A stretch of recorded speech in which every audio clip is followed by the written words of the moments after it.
Hello, everyone. This is the 83rd episode of the Soccer Nostalgia Talk Podcast.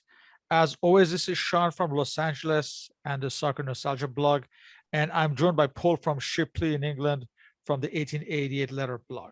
For this episode, we interview American author, journalist, and journalism professor, Mr. Clemente Lisi, as we discuss the 1990 World Cup. Mr. Lisi is a journalism professor at the King's College, and he has been a journalist for the likes of New York Post and the New York Daily News. He has also worked as a senior editor for abcnews.com. Mr. Lisi is also a contributor to Religion Unplugged. In addition, Mr. Lisi is the author of the U.S. Women's Soccer Team, an American Success Story, and his new book, The FIFA World Cup, a history of the planet's biggest sporting event. Welcome, Clemente. Thanks for having me. Thank you. Yeah, hello, Clemente. Thank you for joining us. Can you just introduce yourself and tell us about your early football memories and history with the game? Sure. And that was a great introduction. Thank you for that. I grew up in New York City in the 1980s. And if you know anything about American soccer at that time, the North American Soccer League collapsed. And I was a very young boy at the time and have no memories of the New York Cosmos. So I grew up in a pretty much a soccer desert in the United States when there was literally no professional soccer league. And so, but I was fortunate enough to grow up in Manhattan near the United Nations. My parents are immigrants from Italy. I was friends with children from all over the world. And to us, soccer was the number one sport, even though we couldn't really see it anywhere. We had to buy, 3-day-old newspapers or pick up magazines a month or two later, whatever it was. But to us, soccer was the number one sport. And we, kids were from the Soviet Union and from Yugoslavia and from a bunch of countries that don't exist anymore. And we played soccer in the park. And to us, soccer was number one. And I grew up in that world. And then I would go to Italy in the summer and take in the sport there as best I could, even though Serie A was off in the summers. So that's sort of my soccer upbringing. And I think the growth of soccer in this country, I've seen it every step of the way as it's progressed over the years. My journalism career is sort of separate from that, but I've had opportunities to cover the last 3 World Cups. I've written books on soccer, including this latest book. And so I think it's given me an opportunity to take the joy, the passion that I have for this game and sort of include it into my journalism life, which has been nice because I've been able to interview lots of players and go to lots of places I never would have gone otherwise. And that's the beauty of this international game.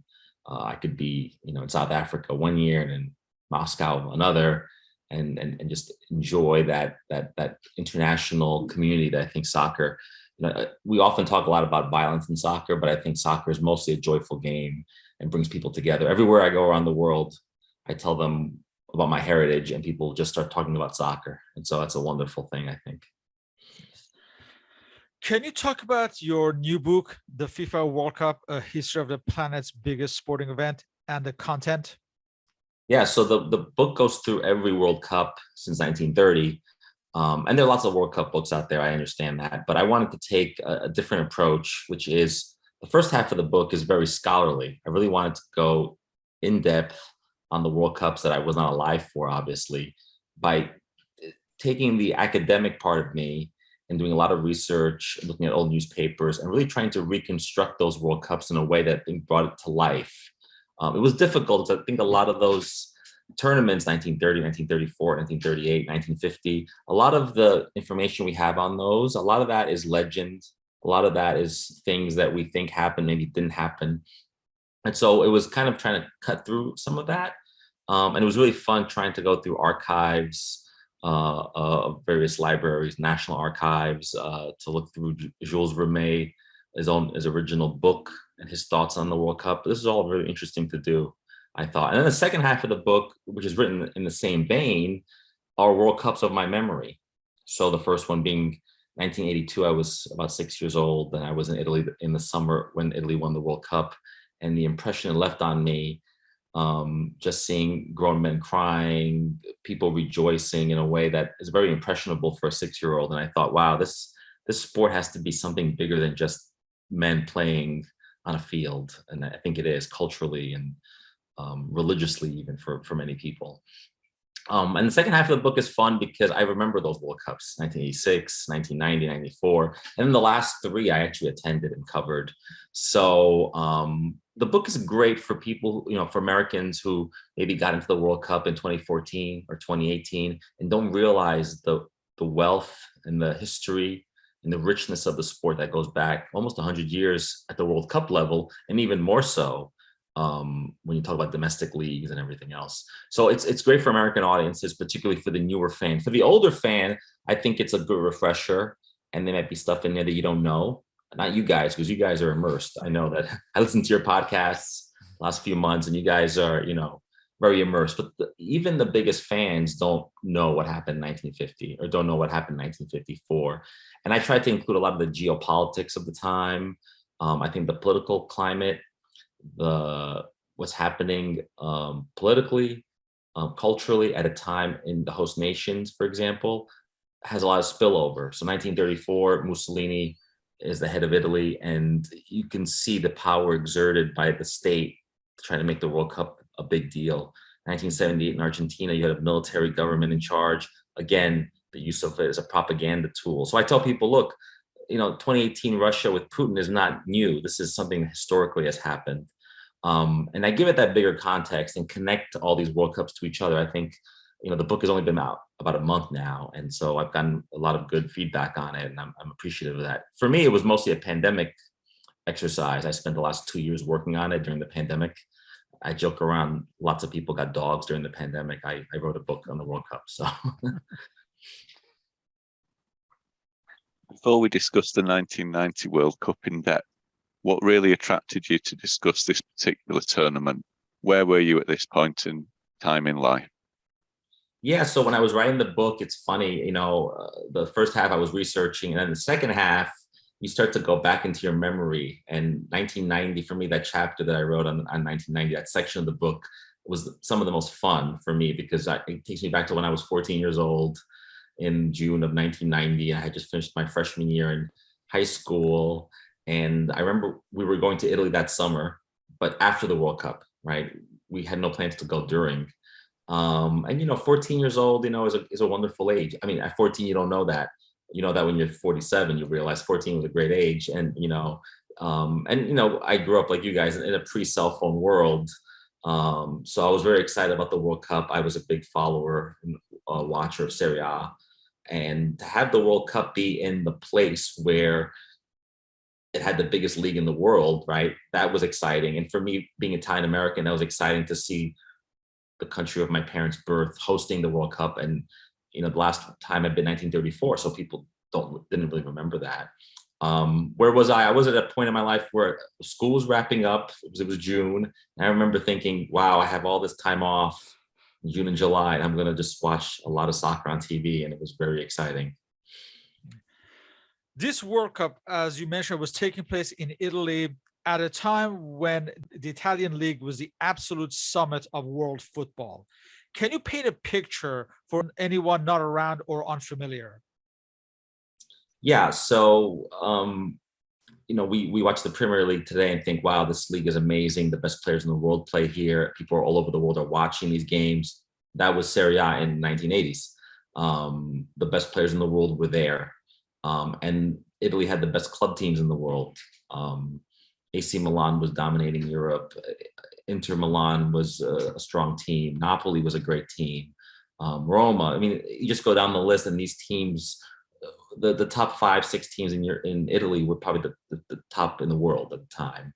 And it was just a very exciting time for Italian soccer, partly because you had all these foreigners coming in, but also Italy had won the World Cup in '82, and then had embarked on a huge youth movement in the 1980s. And by 1990, the Italian national team looked very competitive as well. So it debunked a little bit of the myth of all these foreigners coming in would hurt your national team. That ultimately wasn't what was going on. It was just all this growth and all this money, really. Some of the world's wealthiest men were running these teams and spending it, in a way that later on we know was not the smartest thing in the world. But that was the climate. There was lots of money. and the world's best players were playing in one place. And then the World Cup would be taking place in the very place that these players mostly earn their salaries, which I think then ultimately created a lot of problems for domestically within Italy between the North and the South, and other political things that went on, particularly with Diego Maradona and his attachment to Napoli, but also playing for Argentina. Yes, and let's mention some of those stars. In addition to Maradona, you have the Dutchman Ruud Gullit, Marco van Basten, Frank Rijkaard at AC Milan. You have the West German trio of Lothar Matthäus, Anders Brehme, and Jürgen Klinsmann at Inter, and others, Rudi Völler at Roma. So there were just stars all around. Careca, the Brazilian at Napoli. So the best of the best, basically, in Italy at that point in time. Now, let's talk about the Italian national team while we're at it. Gianluca Vialli was at this point regarded as the main star of Italy, but a new player, I guess in September, came to the fore, and he became the toast of Italy. Can you talk about the emergence of Roberto Baggio? Yeah, sure. No, Roberto Baggio really burst onto the scene for Fiorentina in those years. He had a great season. The 89-90 season was a good season for him. And he demonstrated that both at Fiorentina and also at national team level. So it was no surprise that he got called up. The question was whether he would get any playing time, which he ultimately did. But it was a real experiment to bring, and Azeglio Vicini, who was the coach of Italy, had a lot of young players at his disposal. He had some veterans, but he also had a lot of young players there. I'm not going to preempt your questions, but another star would emerge on the Italian national team, and it wasn't really Baggio, even though Baggio did score a spectacular goal in the group stage. It would be another player, as you know. But we saw Baggio for what he was worth, and 4 years later, 94, he was the star of the Italian national team, and probably the best player Italy had in the 1990s, and the last time Italy and Italian player won the Ballon d'Or. So. You mentioned geopolitics earlier, and this World Cup would coincidentally take place during a unique time in terms of world events that had a bearing on the game. We have to discuss the fall of the Berlin Wall in November 1989 and its ramifications on the world of football, and particularly the Eastern European nations that qualified for the World Cup. What was the immediate impact of this with the World Cup on the horizon? Yeah, Italy was awarded the World Cup by FIFA in 1984, and there was no way to know that by 1990, not only was Serie A the greatest league in the world, but that the geopolitical map of Europe was totally being rewritten, months before the World Cup. So it didn't have a huge impact on the World Cup itself. Maybe it did, but national teams still participated at the World Cup as the national teams that qualified. So the Soviet Union would play in 1990 for the last time. Yugoslavia would do that. Czechoslovakia would do that. But there was a total meltdown in terms of once the Berlin Wall collapsed, there was an entire meltdown of Eastern Europe and the way national teams are made up. And I think that the end of communism in Europe was a gigantic achievement, obviously. And, but a lot of really good teams came from Eastern Europe at the time, and some of them did emerge at the World Cup itself. But there was sort of this attitude that the content is freer as a result of the Soviet Union's collapse. And I think it had some bearing on the players, but just to know, or at least to know now that was the last tournament when some of these teams would play for the last time, I think is pretty historic. I mean, at the time, I don't remember thinking that at the time. I think in hindsight, we look back and we think that, and I think it was an extraordinary moment. I think a lot of young people today don't understand how evil communism was in Europe as a ramification of World War II, and the football and the soccer that emerged out of communism as well. If you look at that, Hungary and a bunch of other teams over the decades, but then also the freeing force that it was, and also in the aftermath, the ability to have players from Eastern Europe then travel and Serie A, of course, after the World Cup would absorb a lot of these stars because they had the money.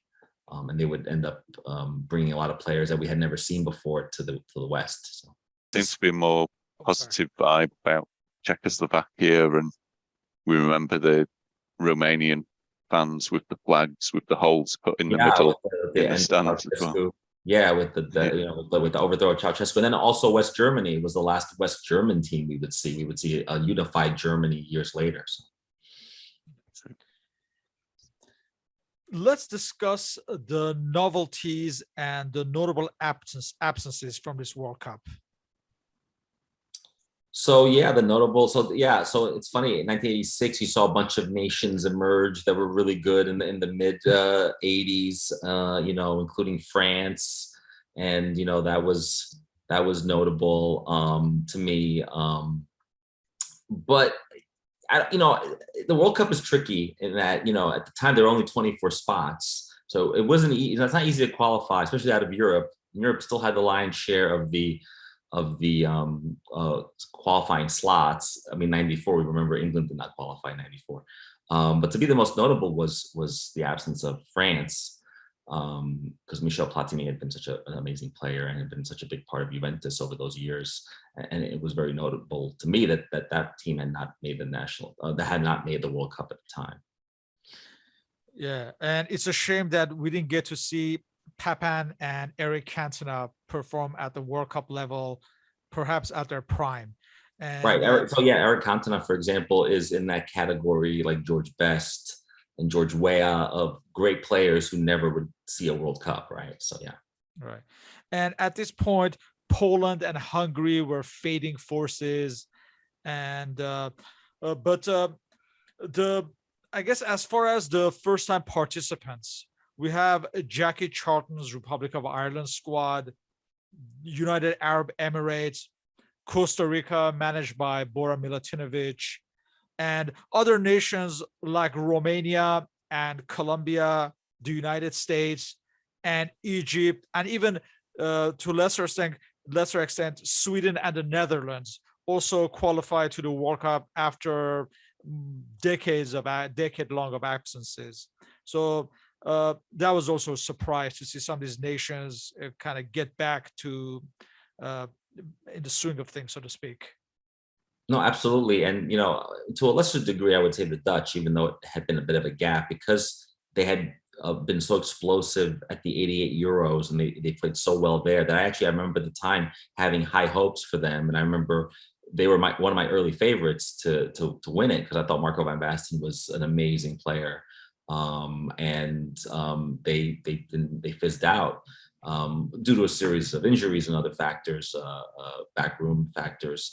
You see the emergence of the United States and Costa Rica. So you see CONCACAF starting to become noticeable on the world stage, which was, and we didn't know Bora Milutinovic would be the miracle worker that he turned out to be. We didn't know that at the time, but that would be his nickname years later, right? Because he would coach the United States and a bunch of other teams in the ensuing years. And they were a surprise team, Costa Rica. At the time, the UAE was the smallest nation ever to qualify for the World Cup. They were replaced by Iceland in 2018 as the smallest nation. And now, ironically, we have Qatar, which is also in the Middle East, which is a very small nation, and as host, they're, I think, the smallest ever.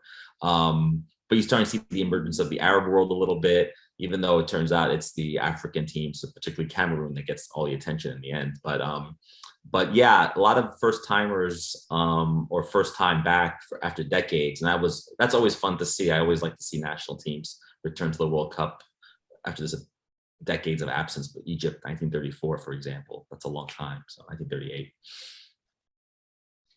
And for the United States, it was the first qualification in 40 years.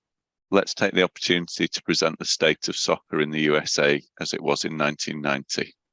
Yeah, so I'm wearing a vintage 1990 jersey. For me, it was exciting to not only root for Italy, cheer for Italy, to see the United States qualify. I remember watching the United States Trinidad Tobago game and Paul Caligiuri's goal, and totally devastating Trinidadian hopes of making the World Cup that year. And the United States, with basically a group of college players led by Tony Meola and John Harkes and Tab Ramos, and just a bunch of guys who were in their early 20s with mullets, who have never played at the highest level, finding themselves in a situation where they're qualifying the United States for the World Cup after 40 years. And it was a big deal. No domestic championship, no domestic league.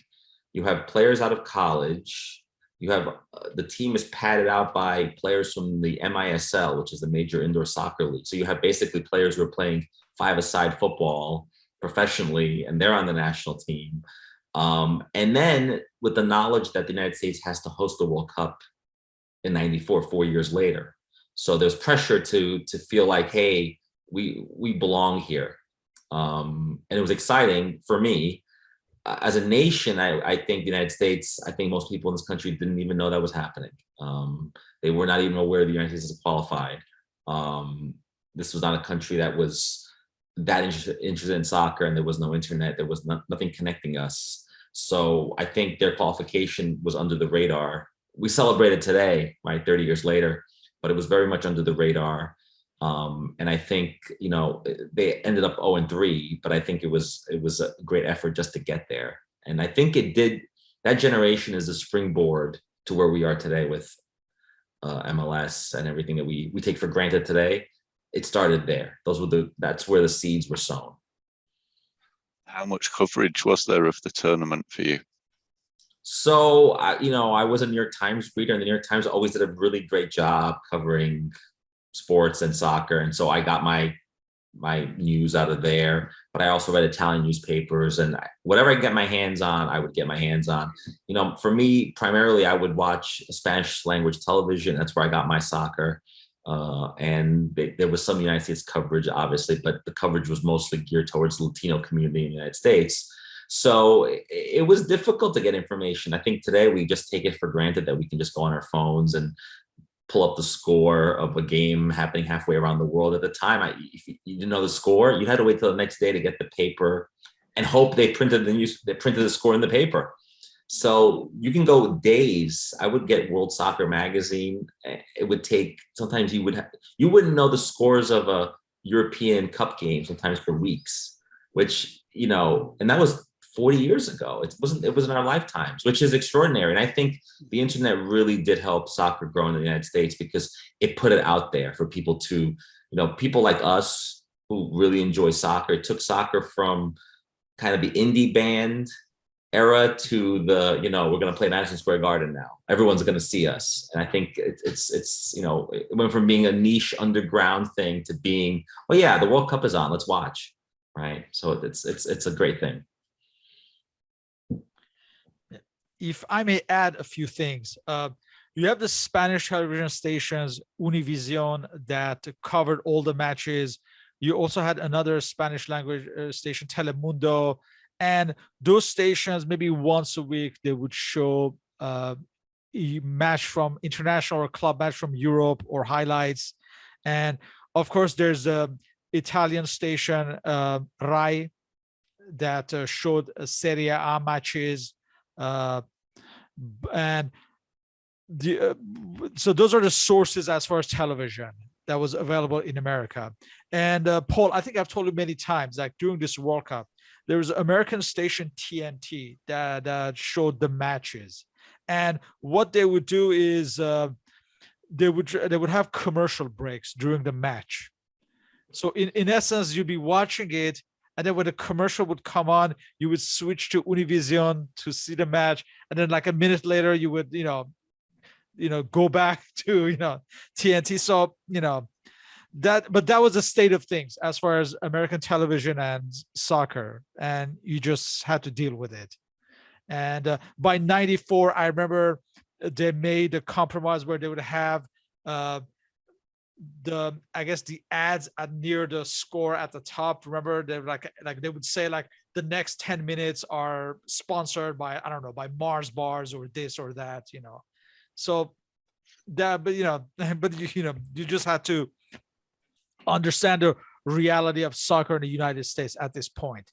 And another thing that I think most people have forgotten about United States qualification is the disqualification of Mexico. Do you remember that, Clemente? Yeah, so Mexico had used overage players in youth tournaments, and as a result, they were they were disqualified by FIFA. And so that, I think, paved the way for the United States, because it became a lot easier to get out of CONCACAF with Mexico not being there. And we should note that they were a notable absence, right? Mexico. I think if Mexico had been in the mix, the United States would not have been able to qualify. If you look at the history of qualification, the 40s, 50s, 60s, whatever, all throughout, it's extremely difficult to get out of CONCACAF because Mexico is the giant in the room. I mean, now we look at it, now they're rivals and they're almost equals, but at the time they weren't. And so that is true. Mexico's inclusion would have been a big problem.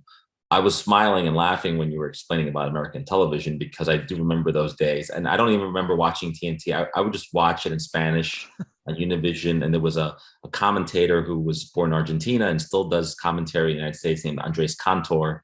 And he became famous. By 94, he would become sort of famous enough to be on The Simpsons. So that's how famous he became. And people would watch the games in Spanish because of the passion that was there. Also, the problem with TNT is that they would miss goals because they were showing a commercial. And American sports, as you guys know, are set up to show commercials. Soccer doesn't have that. And I remember there was talk of, well, why doesn't soccer have a stoppage to put a commercial in there? And they were trying to somehow Americanize this sport for the American audience. And I do remember on Spanish TV, especially, commercials would run underneath as a crawl, like a car would drive by and just say Honda, just to get good commercials in to pay the advertisers, because on American television, advertising is a big deal. It's not like watching RAI, which is state television in Italy, RAI, or BBC, or any of those European broadcasters that we're used to. So yeah, the climate in the United States was very strange, but amid this backdrop, the United States was able to qualify. And I think, like I mentioned earlier, it did start the road that we're on now, which was extraordinary. So let's take a look at the South Americans. As far as Argentina, it was all about Diego Maradona and the state of his mind and his physical health. What more can you say about his year that season? All right, so Diego Maradona, the caveat I should say is that I say my parents are immigrants from Italy, but they're immigrants from Naples, Italy. So we do have an affinity for Napoli. I grew up a Napoli fan. And I was very lucky to grow up in that 1980s period when they were among the best in Italy. So typical Maradona, he would, the season would end, he would leave, a summer soap opera would emerge, which is, I want to leave this team. At the time, he wanted to go to Olympique Marseille, which was owned by Bernard Tapie. And Olympique Marseille was one of the wealthiest clubs in Europe. They would eventually win the European Cup. And he wanted to leave. And there was all these discussions, is he going to leave or not?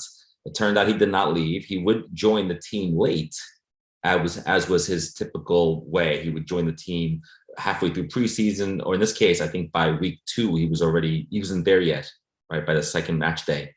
And he would show up as usual, overweight, no training, right? He didn't train often. That was his habit. But he was Diego Maradona, right? You don't say no to him. And I remember going to an Italian Coppa Italia game in August. It was in August of that year. And they weren't even playing at the Sao Paulo. They had to play somewhere else because there was construction going on at the stadium a year ahead of the World Cup. And Maradona was not there. And Napoli, I remember, struggled in that game and eventually won on penalties against a Serie C team, Monza, which is now in Serie A and owned by Berlusconi of all people. So typical Napoli. He then just joined the team. In the process of joining the team, Napoli sort of figures out that they have a protege to Maradona, which is Gianfranco Zola.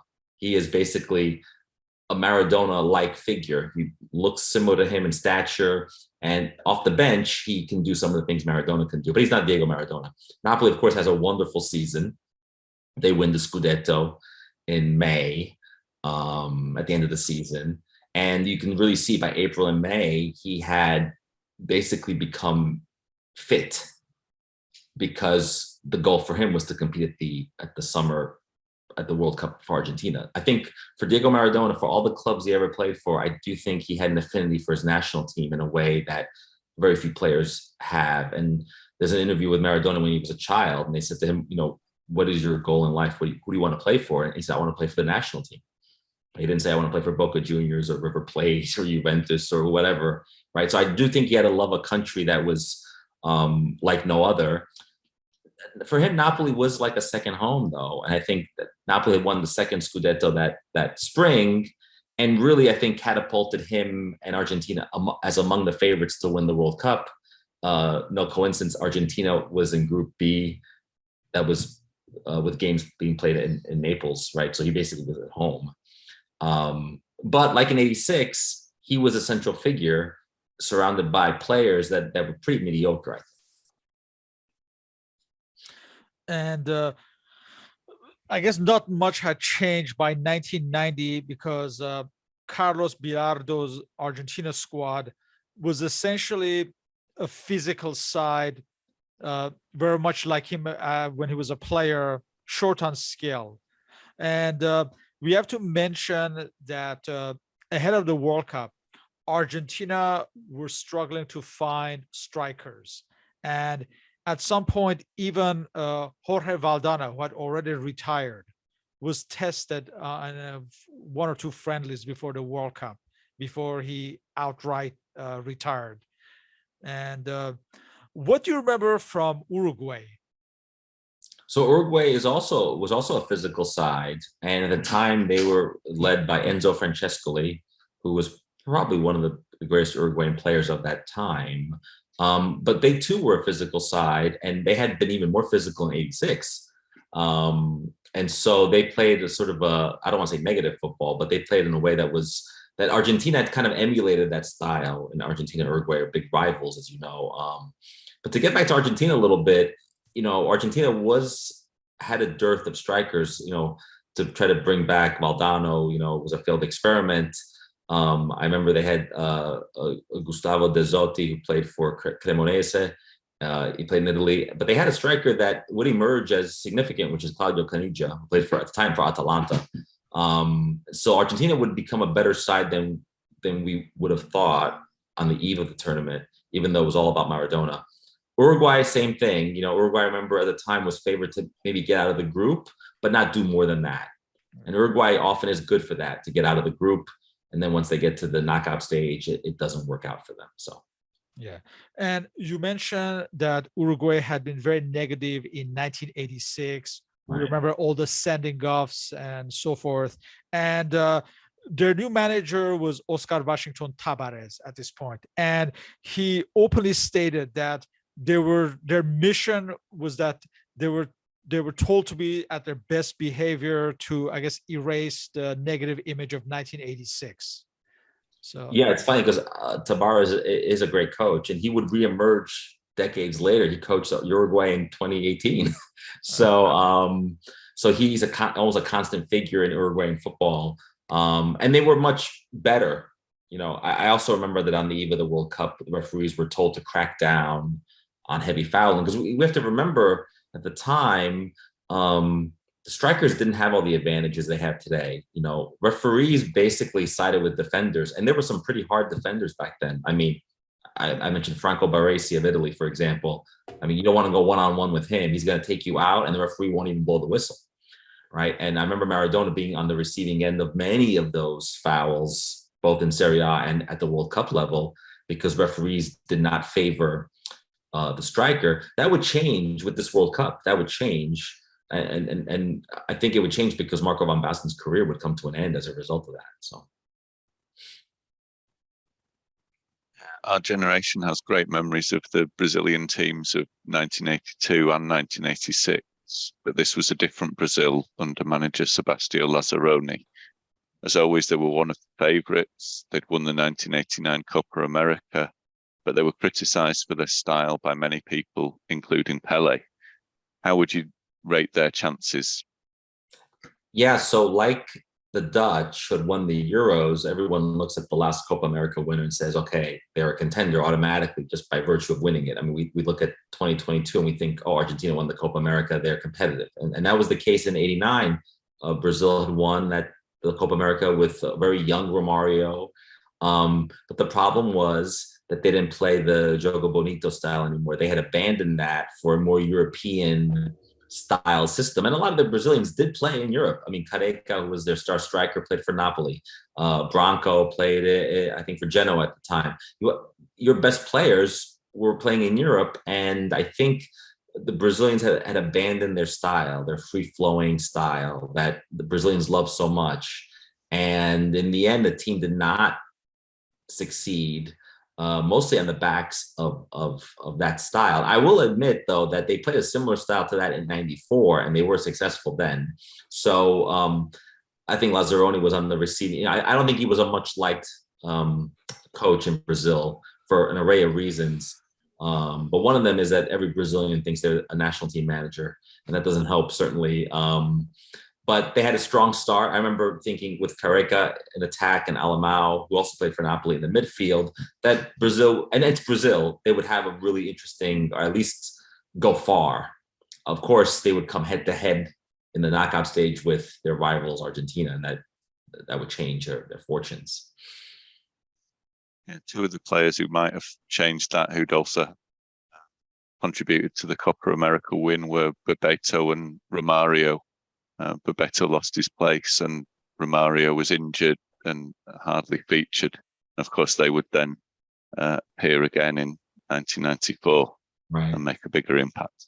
Right. Yeah, for sure. You read my mind. I mean, 94, they would come good. And those two players would then, bring Brazil to the ultimate glory for sure. Yeah. Now, let's discuss the European champions, Holland. Back for the first time since 1978. We mentioned before, Gullit, Van Basten, and Rijkaard were three of the best players in Europe at this point. But there was much drama that was to be their undoing in this World Cup. Let's discuss the events off the field that led to their disarray in this World Cup. Well, there was a managerial change not too much before the tournament. Leo Beenhakker was brought in, who was a good coach. It also didn't help that Ruud Gullit was injured for much of the season. So I think he had missed almost 6 months of the Serie A season with AC Milan. I remember the game he came back after the long injury, which was the AC Milan Verona game, where Verona beat AC Milan. Napoli wins at Bologna, and Napoli basically clinches the Scudetto on the penultimate week, and he was just not fit, to come in after 6 months being, surgery and then having to sort of become match fit again. It was impossible. And I think Van Basten didn't have a great World Cup. And the team in general just wasn't as competitive as one would have imagined. And that also often happens with the European champion. Just because you win the Euros doesn't make you, everyone thinks you're an automatic favorite to win the World Cup. And then it turns out, unless you're France or Spain in the last few years, it doesn't really happen. I don't want to bring up Italy, who won the Euros and didn't even qualify for this World Cup, right? So, but I think the magic was not there. I do think that because they were playing in Italy, there was a lot of excitement because Van Basten and Rijkaard and Gullit were household names, but they were also in a tough group. They were in the group of death with England, Ireland, and Egypt. So that didn't help them either. And we should mention that the managerial change that you mentioned was actually a player mutiny against the then manager Thijs Leibrechts. And as you mentioned, Leo Beenhakker, the then Ajax manager, was appointed on interim basis. But there was a soap opera for months and on where the players forced the federation to sack the manager. There's always this narrative about the Dutch that they shoot themselves in the foot at the World Cups. And this was just another example of that. No, yeah, absolutely. And, when it's a player mutiny, it never goes well for two reasons. One, when the federation caves in, then who's really in charge is the manager or the players. And I think that at the World Cup, there wasn't the drama that we had seen the months leading up to it in the finals themselves. But on the field, it showed they were just not as competitive as their opponents. And maybe that was, I still think the injury to Ruud Gullit was really, that he had not played a full season had really mattered, because in attack, Van Basten and Hullet together, the chemistry they had at Milan, they always translated that on national team level. And I think that if that had worked for them, they could have easily gotten to the semifinals. But it just didn't happen. There was optimism in West Germany with the breakup of the wall, the impending reunification with the eastern part of the country. And on the field, they could not have been better. And ultimately, they were the best prepared side, also with a number of players who were based in Serie A at the time.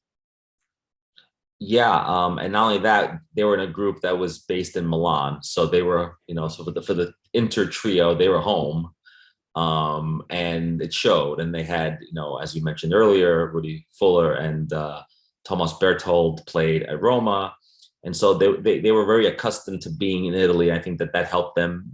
They felt like a home side to them, and they were just powerful. I mean, Lothar Matthäus, some people remember him as a sort of a defensive midfielder, center back, but at this moment in his history, he was a number 10, and he was, Germany really had it easy in the group stage. West Germany, they beat the UAE, they routed them, they beat Yugoslavia. I mean, they made it easy.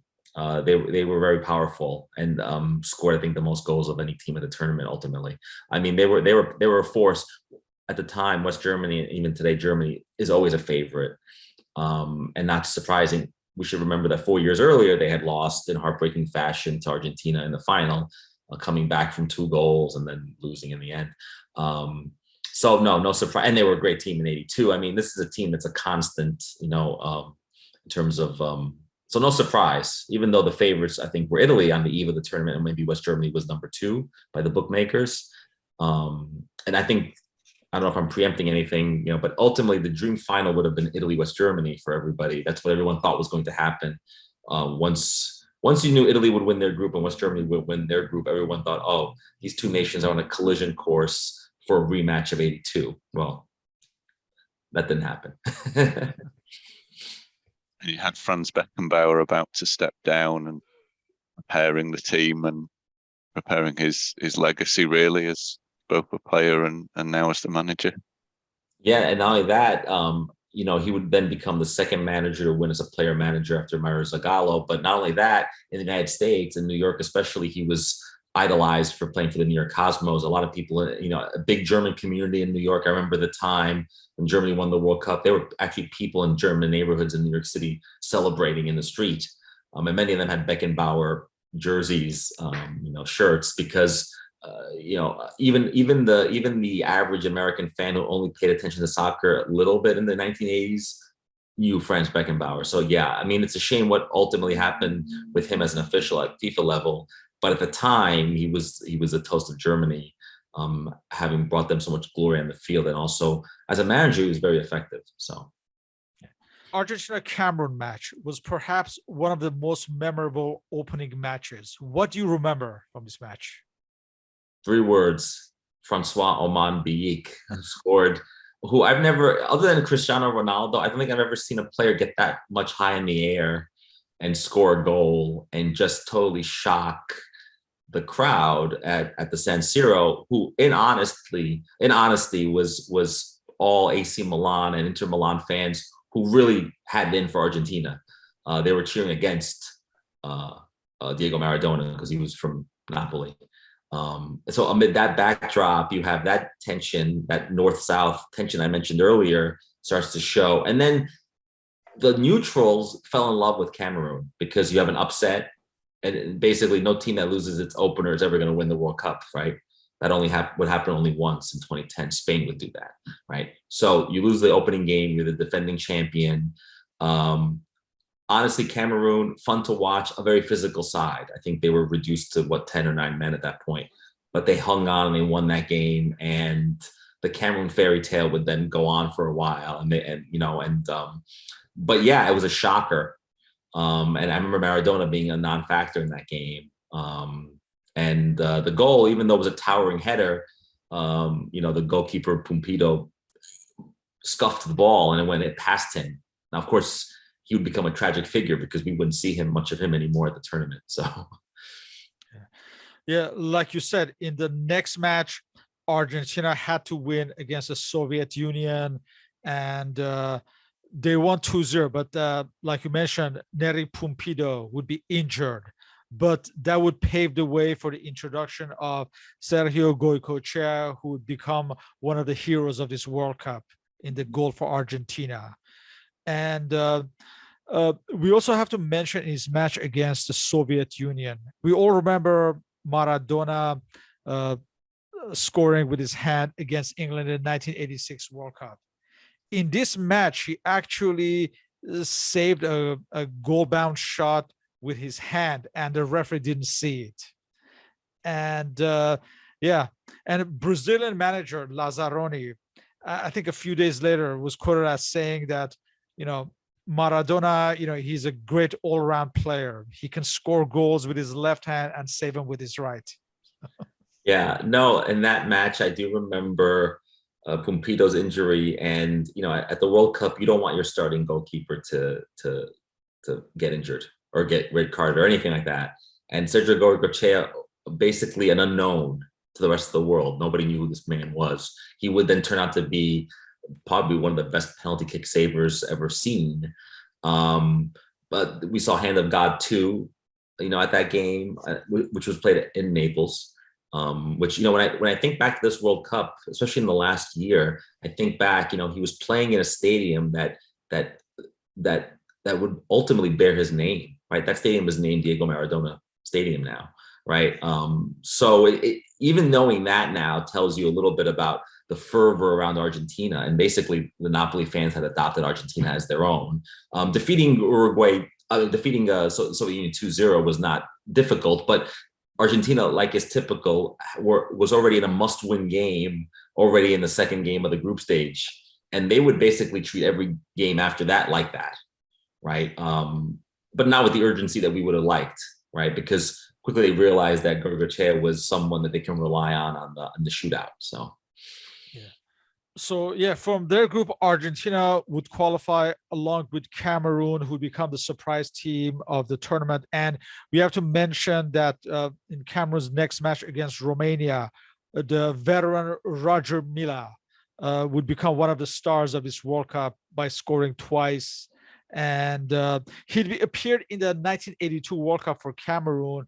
But by this point, it seemed like he had retired more or less, but he was coaxed back to the national team. And against all odds, in his age, he would become one of the stars of this tournament. Yeah, no, absolutely. He was basically in retirement or about to go into retirement. They coaxed him back. And I remember thinking, oh, he'll probably never even get a chance to play. And then, he became a big factor for them. They say when you get older, your hips go. Well, if you remember his goal celebrations, his hips didn't go. So he was good with the feet and with the hips. And, I think the fans really took to Cameroon. They really enjoyed them. They were full of joy, and it was a lot of fun to watch. And they, in that sense, because they won the group, they stayed in Naples, right? They got to play the Colombia match in the round of 16 in Naples, while Argentina then had to go on the road elsewhere. So the advantages given to Argentina went away once they didn't win the group. We should remember that at the 24-team World Cup, also the best third place teams would advance, which is different from today. So there was some room for error at the time. The first round, the group stage was a little bit more forgiving than it is today. But yeah, Argentina got through, and then that set up a collision course with Brazil eventually. So, moving on to the next group, find that the host Italy's World Cup would become linked with the player that you alluded to earlier, the Sicilian Salvatore Toto Schillaci. Do you go over this group, also including the USA, of course? Yeah, so this group was, for the Italian press, maybe the easiest group you can get. And Italy was based in Rome, so they were in the capital. A lot of excitement around the host nation. Host nations typically do well.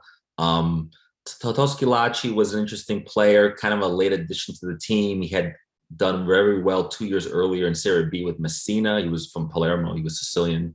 Played for Juventus. Was called up sort of to pad out the squad, the 22-member squad, with probably no idea of ever really playing much. The stars of the time was Gianluca Vialli, and he was flanked by Andrea Carnevale, who played for Napoli and played alongside Maradona. Carnevale would basically disappear from the national team at that tournament and would be replaced by eventually by Schillaci, because in the opening game, as the game wears on against Austria and there's no score, and it's typical Italian catenaccio where they're playing defense and they're looking for the counterattack, and the Austrians are playing the pretty tight defense. Schillaci comes into the game, whips in a header off a Vialli cross. They win the game. Schillaci becomes a hero, and Italy pretty much is on track then to win the group. They do play the United States in the second game. The United States is coming from a 5-1 defeat to Czechoslovakia in Florence. Okay, so the United States now, the Italian fan, the Italian press is thinking, how many goals are we going to score against the United States, right? And the United States is thinking the same thing. How many goals are we going to give up? Kind of an ironic juxtaposition, but the U.S. goalkeeper at the time was Tony Meola, who's Italian American. His family had come from Italy, immigrated from near Naples. So, a lot of torn allegiances there for him probably as well. Italy only wins 1-0 on a Giannini goal. That was incredible. And early in the game, Gianluca Vialli misses a penalty kick. And in the second half, it took a miracle that Peter Vermees didn't tie the game for the United States. That would have been a 1-1. That would have been a U.S. victory 1-1, right? And would have kept them sort of alive in the group. So by the time they got to the final game against Austria, they were already out and they lose to Austria. Italy wins the group. They beat Czechoslovakia in the last game in Rome. Roberto Baggio scores probably one of the most beautiful goals we've ever seen. And I just love his goal celebration where he just drops to the ground. And I remember, Paolo Maldini just runs up to him, and he's laying there on the ground like in relief, and Italy wins the group, and they're true to form. They're 3-0, and they're gonna march to the final. That was the idea. Now let's discuss Brazil's group. They were with Scotland, Sweden, and Costa Rica. Now Brazil would win all its matches, but as we mentioned, this was not the Brazil of old. Let's discuss some of their matches. Yeah, I do remember the Costa Rica game ended up being closer than they liked, and so was the Sweden game. I remember that even though Brazil had won the group, the toast of the group had been Sweden, with sort of these young players like Thomas Brolin and a bunch of other players that really emerged that I think, once again, would do very well in 94. Sweden would do very well 4 years later. But it turned out that Scotland and even Costa Rica were tougher than anticipated. And if you think about it, in hindsight now, maybe that was the group of death and not the other group that we mentioned. I mean, and that turned out to be a pretty tough group, even though Brazil pretty much took it. In hindsight, that was maybe group of death too. And it was very competitive, much more competitive than I think anybody had thought on the eve of it. And as a result, Brazil, Costa Rica would advance, because Costa Rica was they beat Scotland, and they did, they overachieved, which was a surprise because, as you know, CONCACAF doesn't get the respect, maybe even today, that they should. And at the time, I think only 2 nations from CONCACAF would qualify, the United States being the other team. And Costa Rica would be a Cinderella team among the many others at this tournament. So, and again, it raised the stature of Bora Milutinovic as a miracle maker and so forth. Right, because he had come off 4 years earlier with Mexico. He had coached them at home.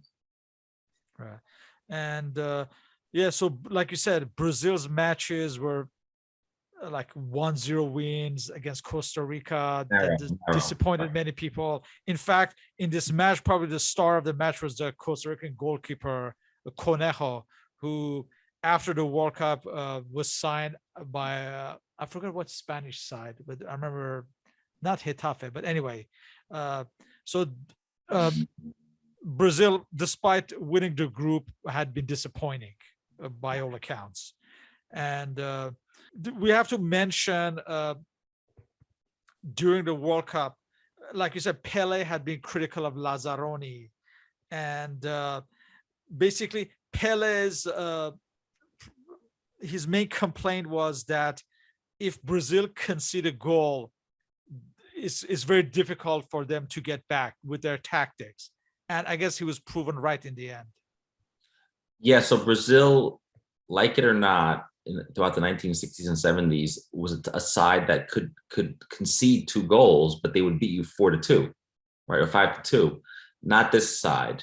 And Pele's prediction, Pele was great at a lot of things, including as a footballer, but he was also a great analyst of the game. And he worked at the member for years on Brazilian television.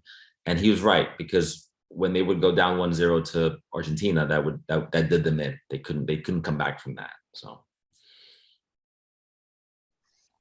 moving on to another of the favourites, West Germany were impressive from the start in this group with Colombia, Yugoslavia, and the UAE. What are your memories of this group? I just remember the piling goals that West Germany was able to beat the UAE and Yugoslavia by large margins, and the goal differential mattered. But what I remember most from this group is Colombia needing a draw at the end, and they're losing to West Germany, and Freddie Rincon scores a goal in stoppage time. And I remember watching it on television in the United States, on Spanish language television. And it is, if I'm having a bad day, I will still watch this goal on YouTube. I watched 2 days ago, to be honest with you, just to rewatch it. And it's just the entire bench clears, and it's unbelievable, because basically they were toast. They were done. West Germany was going to win this game 1-0. Colombia was not going to advance, and they need a goal, and they do it off of Valderrama cross that splits the defense, and Rincon puts it in goal, and it's just an emotional roller coaster, and probably one of the most exciting goals at that World Cup, I have to say, just because of the timing of it, but also what was at stake. And I remember that the most from that group. To me, that's, and then we know that the Colombian football was growing at that time. We didn't know that it was from narco trafficking money, but Nacional de Medellin was a great club side and dominating European South American competition. So to see Colombia do that well at the World Cup was the start of what we thought was going to be sort of a Colombia or Colombian domination of world football, and that never came to happen, as you know. But at that very moment, that game, that goal, it just encapsulated so much of the emotion, I think, that the World Cup has, and for Colombia, just the pride that went around that goal. I remember the time having Colombian friends who had smiles on their faces for days, because you just can't get past that, so. And also, Rios, we have to mention West Germany's opening win against Yugoslavia. That kind of set the pace for the team for the World Cup. And Lothar Matthäus's long-range shot that was considered one of the best goals of this tournament. It's always ranked as one of the best goals in a World Cup. That first goal. Yeah, right outside the penalty area, and right. It's a great goal, but not just that. Just the Germans had a swagger that I think and confidence that I think a lot of teams just didn't have, and that was half the battle. And they had the talent on the field. I mean, they had Brame, and they had Lebarski, and had Jürgen Klinsmann, who I think was a phenomenal striker, who would also score a couple of goals in that tournament. So, yeah, just all around an amazing team, and ultimately a worthy champion, I think we can say. Yes. So now let's get to the group of Spain. So Spain were with Belgium, Uruguay, and South Korea. And this would turn out to be not a very exciting group. What do you remember? I remember what I remember about every group that it has Spain in it pre-2010, which is, Spain is going to compete for the World Cup, and Spain's an amazing nation, soccer nation, and they have Emilio Butragueño, and they're really good, and they have all these Real Madrid players, and like you said, the group was pretty drab, pretty dour, and went as form. Spain would emerge out of the group, but with little hope that they would that they can get far. And they didn't, and that group generally is I think largely forgotten in terms of anything amazing happening. So I remember it being sort of a pretty boring situation in that group. Yeah, I mean, the only highlight I would think is perhaps Michel's hat trick against South Korea, but that's about it. And at the time, the South Koreans were, would qualify out of Asia, but they were not the country, the Asian force we see today. So yeah, they were pretty much a World Cup punching bag at the time. So yeah, not a surprise for Spain. So. And the last group's possibly even worse. So this group containing the Netherlands, England, Republic of Ireland, and Egypt, it should have been exciting, but wasn't really in the end. Right. Well, this group, was played, this was the only group that was situated off the Italian mainland. So in Palermo and in Sardinia, that was done for security reasons. We have to remember that in the 1980s, the hooliganism was a real threat. The English clubs had been banned from European competition. So the fear was we're going to have an inundation of not just English hooligans, but we're going to have Dutch and Irish ones, and it's going to be a disaster. So let's keep them off the Italian mainland. Let's have lots of security there. There would be some fan violence, both in Sardinia and in Sicily as a result of these games. But I do remember that low-scoring games, lots of draws, to the point where they thought, are we going to have to draw lots at the end to determine the order, right? And which would be even the third place team to emerge from there. The Egyptians almost got out of that group, if it was that close. I do remember that Ireland had overachieved at that group, and that the Dutch had underachieved in that group. The English would go on to play a much better knockout stage, and they would really come into their own men. I think at that point, Gary Lineker would muster some of the magic that we all hoped he would have conjured up earlier in the elimination rounds and the knockout stage. But yeah, a pretty. I don't remember a World Cup group like that ever before or since. A pretty unique situation. So. Yeah, luckily. Luckily, I think it was a good example of what was wrong with the format at the time, that the allowing the team that finished third in the group to go through, and I think it lent itself to quite a lot of cautious football, and definitely in this instance. Right. No, absolutely. There was defensive tactics, and then knowing that just a draw might get you out. Sure, absolutely. And I think that by expanding the tournament in the future at France 98 and only allowing the top two teams to qualify definitely opened that up and made it better. Yeah. Okay, now let's get to the knockout stage, the second round. The most talked about matches in this round were probably the Argentina-Brazil match, as well as the West Germany-Holland match. A lot of stories around these matches. What do you remember? So the Argentina Brazil game, what would become a defining trait of this World Cup was low scoring, a lot of defensive tactics. Okay. What emerged was two South American nations that we thought would be more dynamic and maybe score 2-3 goals apiece. That never happened.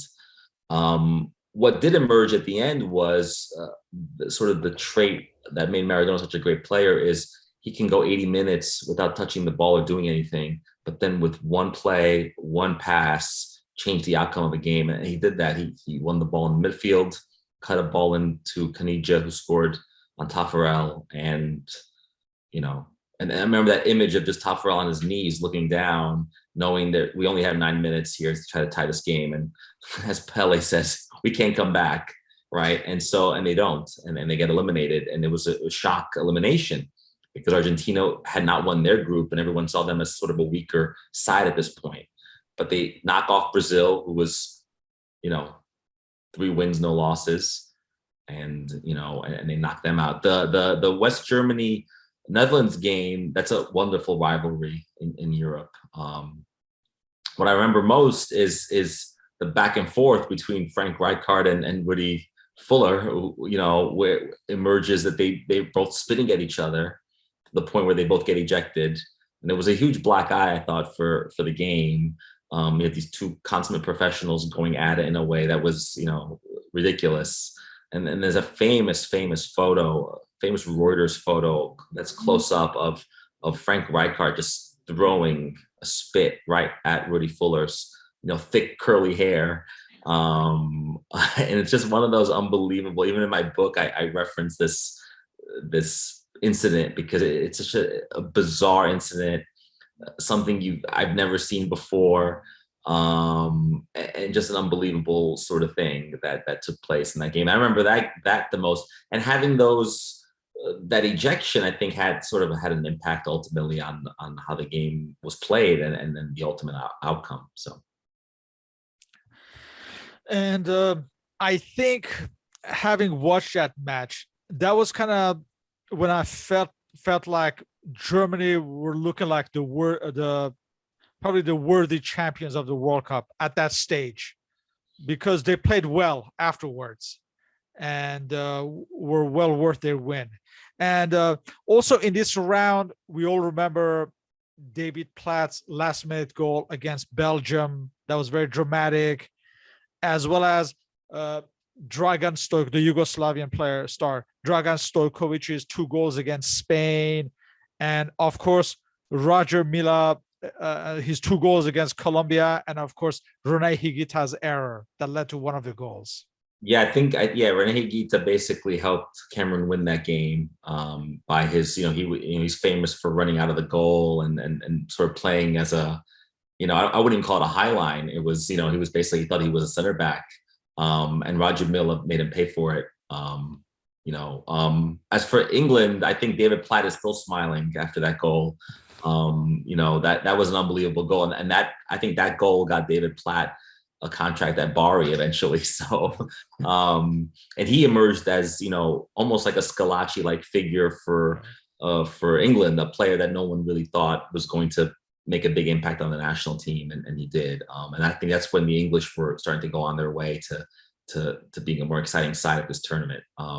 As for the West Germany game, we mentioned, the West Germany won 2-1, but it was not that close of a game. I mean, the West Germans were up 2-0 after a Klinsmann and a Bremen goal, and it wasn't until Ronald Koeman scored a penalty kick at the last minute that made the scoreline respectable. So that you're right, West Germany looked very strong there after knocking off the European champions.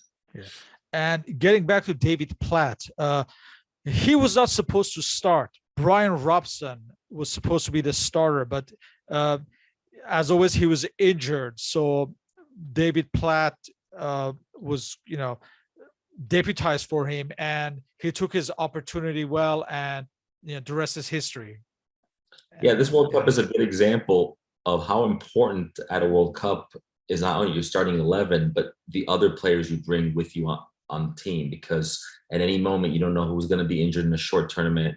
And in that sense, sure, David Platt, was man of the match. So. Moving on to the quarterfinals, we'll also find that they're not the most inspiring set of games, apart from the England-Cameroon. What are your memories of this set of games? I remember watching this game on television with my family, and I think we were split between, some of us were rooting for England, some of us were rooting for Cameroon because of just the romanticism that Cameroon had evoked at that point. But I just remember that the English, played well, but they got a little bit lucky. I really thought that Cameroon was going to make history and go to the semifinals. And, if it wasn't for, Cameroon's physical style, ultimately did them in, because to trip players in the box, and then Gary Lineker, made them pay for it from the spot kick. He scored both his penalty kicks, and they won that game narrowly. I still remember that image of, the players exchanging jerseys, and the English players just running around, just sort of celebrating with Cameroon jerseys on, and just being totally, I think, realizing just how tough the Cameroon match had been. I think they were surprised at how tough Cameroon was. But like I said, it's often a stereotype to say the African sides are physical, but at this moment in history, I think they really relied on that physical nature to try to overcome the English, and they came close. Right? They took a lead. It looked like, oh, this is going to be a shock upset. Cameroon's going to the semifinals, and we'll go where no African nation has gone before. And it didn't happen. And at that point, I remember thinking, oh, I think the English are among the favorites now. Maybe it's not so easy for the West Germans. So the other games, Argentina, Yugoslavia, wasn't a good game. No, it was that's when yeah. that's when Goicoechea became the hero, because they went to penalty kicks, and and famously Maradona missed his penalty kick in that shootout. So. And the Republic of Ireland as well, continuing their Republic of Ireland performances into this round. Yeah. Yeah, of course, the match winner there, Scalacci scoring the goal, Italy winning 1-0. I always tell my Irish friends, we paid for that win, because 4 years later we lost the opening match at Giant Stadium at USA 94. The Irish did not forget. They got us back. So, but again, Scalacci being the key man here. At this point, he was a starter, right? He was starting alongside Vialli, and I think at that point Baggio was starting to get more time. Italy had pretty much changed their attack to work around Scalacci, because he was just on fire, right? And also, we should mention the last quarterfinal was Germany defeating Czechoslovakia with a penalty kick, but they completely dominated that match, and that was the last of Czechoslovakia in an international tournament. So now let's discuss the semifinals. We have Italy versus Argentina at Naples, and England versus West Germany. Let's take it from there. All right. So you want to start with Argentina? Sure. Let's start with Argentina, because that's the one I remember most, and that was the one I think that had the most drama. So just days before that match, Maradona, as clever as ever, decides to inject into the conversation the idea that Southern Italians are discriminated against by the North, the wealthy North, and that they only consider you Italians when they want you to be, and so you should be cheering for Argentina, in Naples, which was a very clever thing to say, and to inject himself into that realm. And the truth be told, for my book, I interviewed Roberto Donadoni, Paolo Maldini, and they said once they got to Naples, because they had played all their games in Rome, the mood had changed. They sensed the mood was different in the stadium. And there were banners, from the Napoli fans saying, we love you, Maradona, but we are Italian. Banners aside, the crowd was mixed, I think, emotionally. I remember Ferlaino, the owner of Napoli, admitting years later, I was cheering for Argentina, right? So the climate is already different. It's not 80,000 Italians cheering on in Rome, cheering at the Olimpico, cheering on Italy. Now you have a crowd that's a little bit more ambivalent. So the game starts, and Italy, true to form, takes the lead. Scalacci, of course, scores. And it looks like Italy's going to win this game, and they're going to go to the final, right? The West Germany-Italy final is still going to happen, right? Well, no, at that point, Walter Zenga had been on a shutout streak that had lasted, at that point, 517 minutes. He gives up a goal. Claudio Caniggia scores a beautiful header. They're 1-1. Okay, and the game goes to overtime, the extra time. I remember at one point it looked like the French referee Michel Vautreau had lost track of time. At one point there was like 6 added on minutes in the first extra time session. It's kind of a debacle. They go to penalty kicks. Italy loses on penalty kicks, and the nation is shocked. Maradona scores his kick this time. Argentina wins. Goicoechea is the hero again. Italy is knocked out, and that would continue a streak of many future shootout losses at the World Cup for Italy. 94 in the final against Brazil, 98 against France in the quarterfinals. 02, they lose to South Korea in extra time. It was until they broke the streak, 06, they win the World Cup against France on penalty kicks. So this is the beginning of a series of World Cups for Italy that penalty kicks are just trouble, like the English would find out themselves. But I remember Italy is a nation in shock. that they're the host nation and they're now going to have to play a third place match. And they're undefeated. They had never lost a game, right? So that was sort of the biggest sort of unplanned event. Ultimately, Maradona proves to be clever and was able to make the game more neutral in terms of fan support, because he knew how important the home crowd is for the host nation at the World Cup. So extremely clever by Maradona's mind games ahead of time. Maradona was not the player that we thought he was going to be at this tournament, right? But when it mattered, when it counted, he was able to team up with Caniggia and make the difference. And the England-Germany match. The England-Germany match was again an exciting game. It was close. It seemed like at this tournament teams couldn't get past that 1-1 sometimes, right?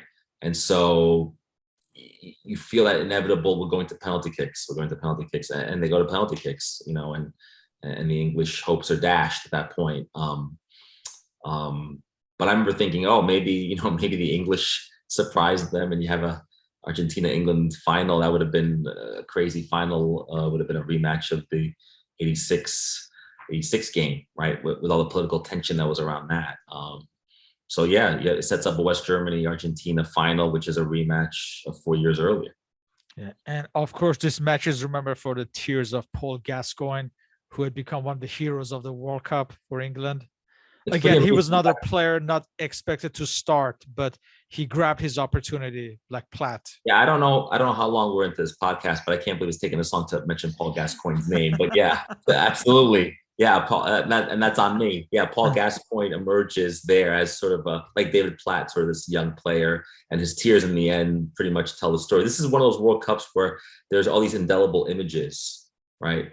David Platt's smile, Roger Milla's dancing, Paul Gascoigne's tears, Toto Schillaci's stare, right? All these sort of images we remember from that World Cup, watching on television. No, absolutely. It was heartbreaking, but the penalty kicks, that's what it is. You have to, they call it, in Italian, they call it a lottery as a penalty kicks, and that's what it is. Yeah. Paul, as an English fan, what do you remember from this match yourself? I think this was actually England's best performance of the World Cup.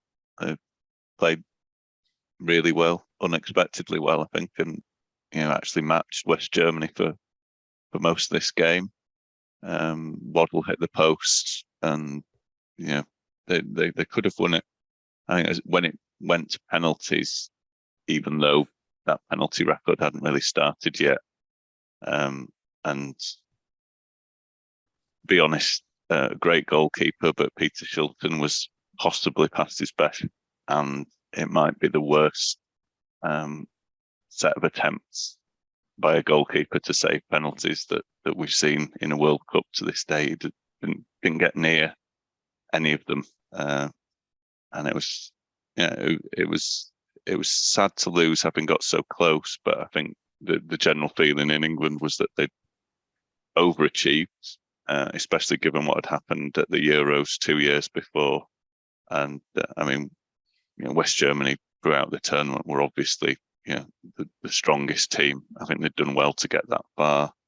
England and to compete so well in this game. But yeah, it was tantalizing because we knew that Argentina wasn't the team of 1986. Maradona wasn't at his peak. It would have been, if you can ever say such a thing, a winnable World Cup final.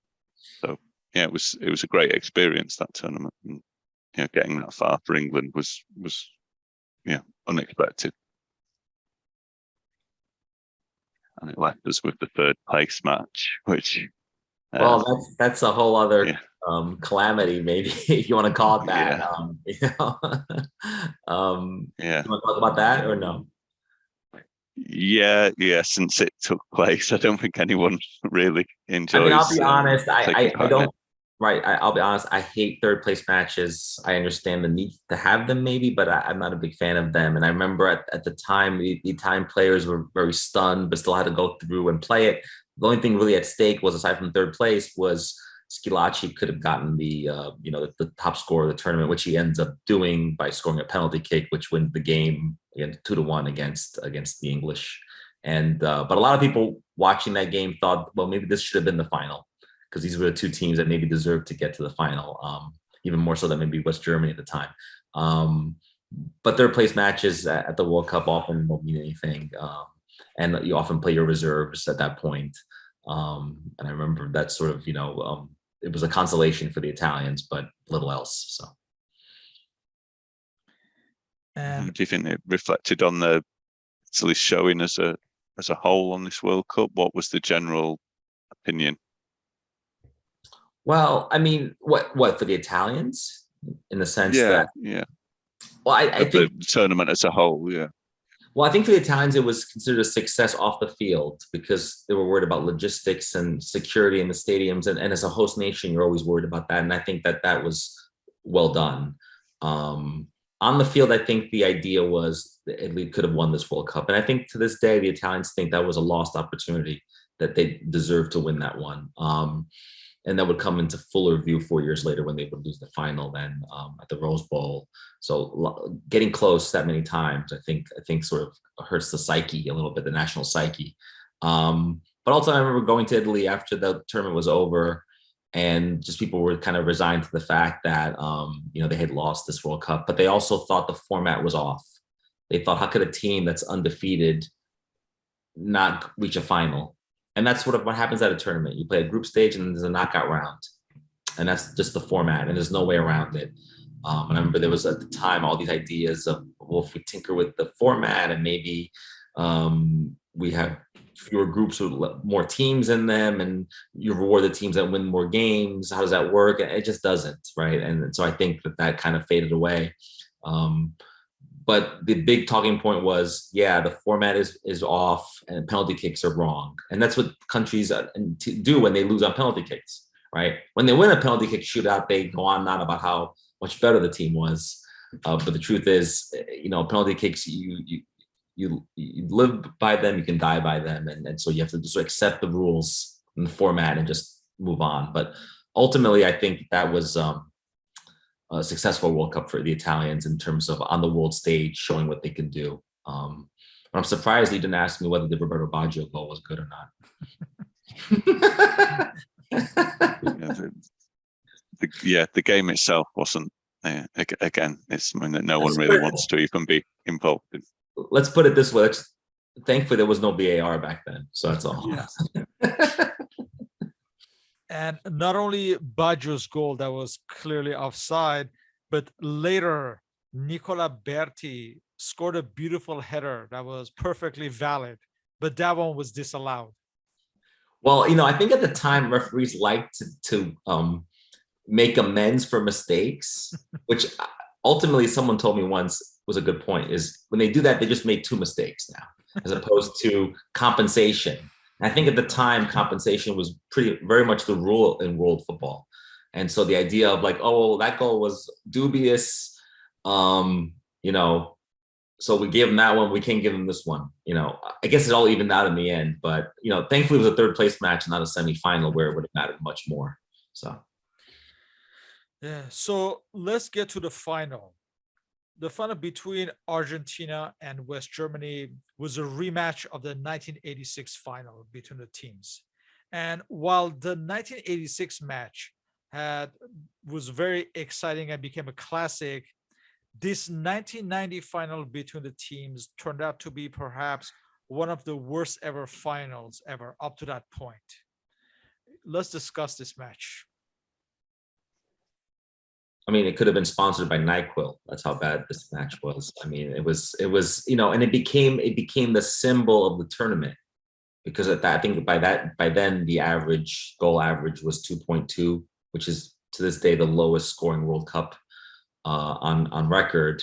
And this final, is the showpiece of the tournament, and it becomes a symbol of a defensive World Cup, a World Cup where goals are few, a World Cup where time wasting becomes the norm, where the back pass to the goalkeeper becomes something that becomes ridiculous. There was I remember Ireland would play that tactic often.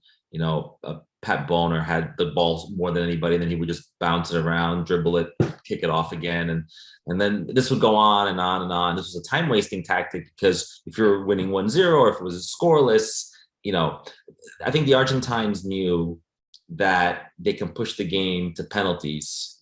They would have a much better chance because Goicoechea was so phenomenal on the penalty kicks, and the Germans knew that with every passing minute that would be that could cost them. So they had a little bit more urgency. And of course, the Argentines fell into their more brutish ways, right? And there was a red card on Monzon, which was the first red card ever in a final. And so they become testy, right? The players are becoming testy and much more physical. And ultimately, the West Germans find a way to win, of all things, a penalty kick that Goicoechea almost saved.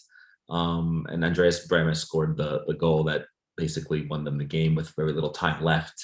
But no, the drama that we saw, the back and forth of '86 was just not there. And I think that game, like I said, came to become the highlight reel of what people often today call the most boring World Cup ever. And we should mention that during the national anthems, the Italian fans were booing the Argentine anthem, and the cameras zoomed on Maradona as he used an expletive to describe the fans. Right. That was also one of the indelible images of this World Cup, we should add. Yeah, and not surprising that I still can see him standing next to Goicoechea with holding the pennant in his hand, before kickoff, mouthing the words, sons of, and because it was a mostly northern Italian crowd that had made Maradona symbol for Napoli, and also because he had knocked out the Italians out of the tournament, right? And so the home fans the Italians are not going to cheer for Argentina. Now, I will say that my Napoli fandom came out, I remember, for that game, and I was cheering for Argentina in the final. It didn't matter to me that Italy had not been knocked out by them. But like I said, the game was so drab, so boring, so lacking of imagination or plays that it really made it impossible to enjoy. And if you try to watch that game again, I don't think you can get through 20 minutes. So it was just unfortunate because, like I said, a lot of people just watch the final, or the final becomes the showpiece, the showcase for the tournament. And this turned out to be just the opposite. Now, often that happens with finals because teams are afraid to lose, and World Cup finals tend to be low-scoring affairs. But this, was even beyond anyone's imagination, how poorly it was played. Yes. And a lot was made out of the fact that Argentina had 4 players suspended, including Caniggia. But Germany were clearly the better side on that day and throughout the tournament, we should say. No, I mentioned earlier that they were worthy champions. And we also talk about indelible images. There is the indelible image of Maradona crying at the end as they're awarding the second place medals, which was heartbreaking. I think, for Maradona, he had really spent a lot of time and energy to get back to match fitness, to try to win a second World Cup, a consecutive World Cup for Argentina, which would have been remarkable. Not that he needs any accolades. To me, he is, if not the greatest player of all time, in the top 3. But just his willingness to try to will a team and put them on his back and try to win.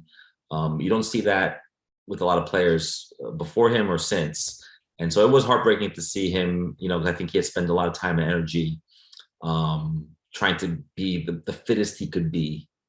We know now what we didn't know then, which was, he was battling drug addiction. A year later, he would be suspended 15 months, and basically his international career would come to an end. He would leave Napoli, in the middle of the night, and Napoli would never recover as a team. And then he would then go on to play in '94, and we know what happened there. But it was really the beginning of the end for Maradona. So one of the legacies of this tournament, or just the accident of history, the geopolitics, if we circle back to the political changes in Eastern Europe following the breakup of the fall of Berlin Wall, can you discuss some of the changes, some of the countries that we would actually see for the last time at this World Cup? Yeah, we touched upon that earlier. So it would be the last time we'd see the Soviet Union in the form that we saw them. And the Soviet Union, the communist government there was always a big backer of the sports program. So you would see the sort of Red Army teams and all that sort of disappear. And I think the Soviet Union would go through, once the satellites nations broke off, you would see all these other countries now competing in future tournaments, but you would never see Russia or the Soviet Union as you would see them there. I remember they would turn into the Commonwealth of Independent States, then they became Russia, and then there was Lithuania and Estonia and a bunch of other countries would emerge. And their talent pool would go from being concentrated in one place to being spread out across most of Eastern Europe. So that would make them a much weaker side over the years. The other one is Yugoslavia, right? So we didn't know at the time, but they were on the precipice of a civil war once there was the breakup. And it was the last time we would see Yugoslavia compete, because Yugoslavia actually qualified for the 92 Euros. They were famously banned by FIFA, and then the Danish players were basically taken off the beach to go compete for the Euros that year, and would win the Euros. So we would never see Yugoslavia in that form again. We would see Yugoslavia by name. Basically, it was just Bosnia and Serbia. Croatia would break off, and the Croatians would then have a great World Cup in '98, because the Croatian players in their own right were very good. So we would never see that again. Czechoslovakia, we mentioned them. They were in Group A with Italy. They would break into two nations. Their split would be more amicable. We'd see Czech Republic and Slovakia compete separately at future World Cups. We should note that at that World Cup, Thomas Scuari emerged as a wonderful player and was gobbled up into Serie A as well. Played for Genoa and emerged as a decent player in those years. But the Czech Republic would go on to be the better nation, I think, at international level, and Slovakia did. And they would have players like Nedved and others in the future that would really make the difference. So those were the 3-4 notable nations that had turmoil that led to split ups. You know, Romania would become a democracy, but still compete as Romania. And they would have a good tournament in '94 with Hadji and a bunch of other players. But it really, I think, opened up football and made Eastern European, on the club level, on the national team level, much more known to the West. Players would come in, we're in the transfer market now that you would never see before. The fact that democracy was flourishing in these places was a wonderful thing. And I did mention earlier, they absorbed East Germany into West Germany. The Bundesliga would have to reorganize themselves a little bit to include the Eastern European teams. And the West Germans would get, if you can believe it, even better in the 1990s with Matthias Sammer and a bunch of other players who would have otherwise been on the East German side. And they would win the Euros in '96, for example, and become the perennial competitors at World Cup level that we're all used to seeing. So yeah, I don't recall any World Cup where you have this much political instability happening either right before, during, or after, right? You just don't see that ever, and maybe we'll never see that again, especially in Europe.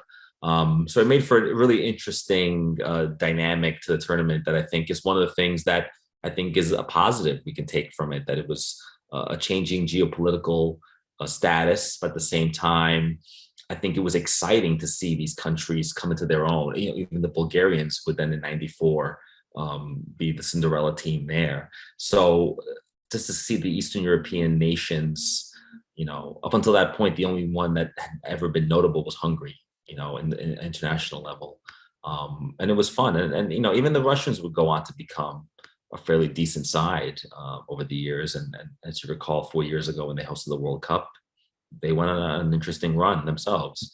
So yeah, I think to me that is one of the things that we never could have predicted would have come out of Italy '90 which is this changing nature of Europe and just the beauty that we got on the football field as a result of it, not just what it meant for the countries culturally and politically.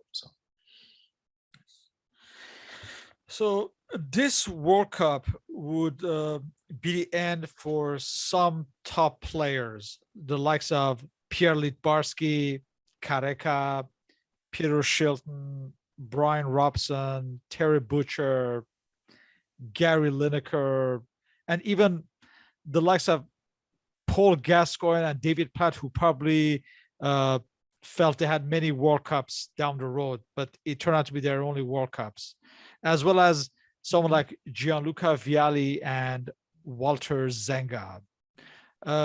What do you think about some of these players? Well, you mentioned half the English team here, so but no, I think what we some of these players were amazing. I mean, Gary Lineker to me is a wonderful player and remains so all these years later, and a wonderful football pundit now. And I think in that group, he's the one that stands out the most for the goals he scored for England this World Cup and 4 years earlier. For some of the other players like Paul Gascoigne and David Platt, they're often, I think not qualifying in '94. It's in soccer terms, 8 years can be an eternity. And so that's, when your national team doesn't qualify, that sort of happens. So I think that's the reason for that. But even at this upcoming World Cup, there's a lot of players that this could be their final World Cup, because when you hit your 30s, that is what happens. I think what happened here was a little different in that you had a lot of young players emerge surprisingly, because you didn't mention a notable player, which is Schillaci, right?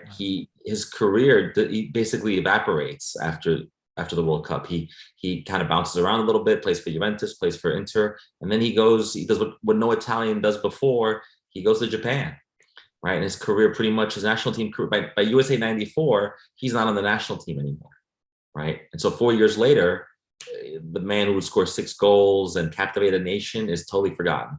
And so I think it's like politics. 4 years in soccer can be like in 4 years in politics. It could be a totally different universe.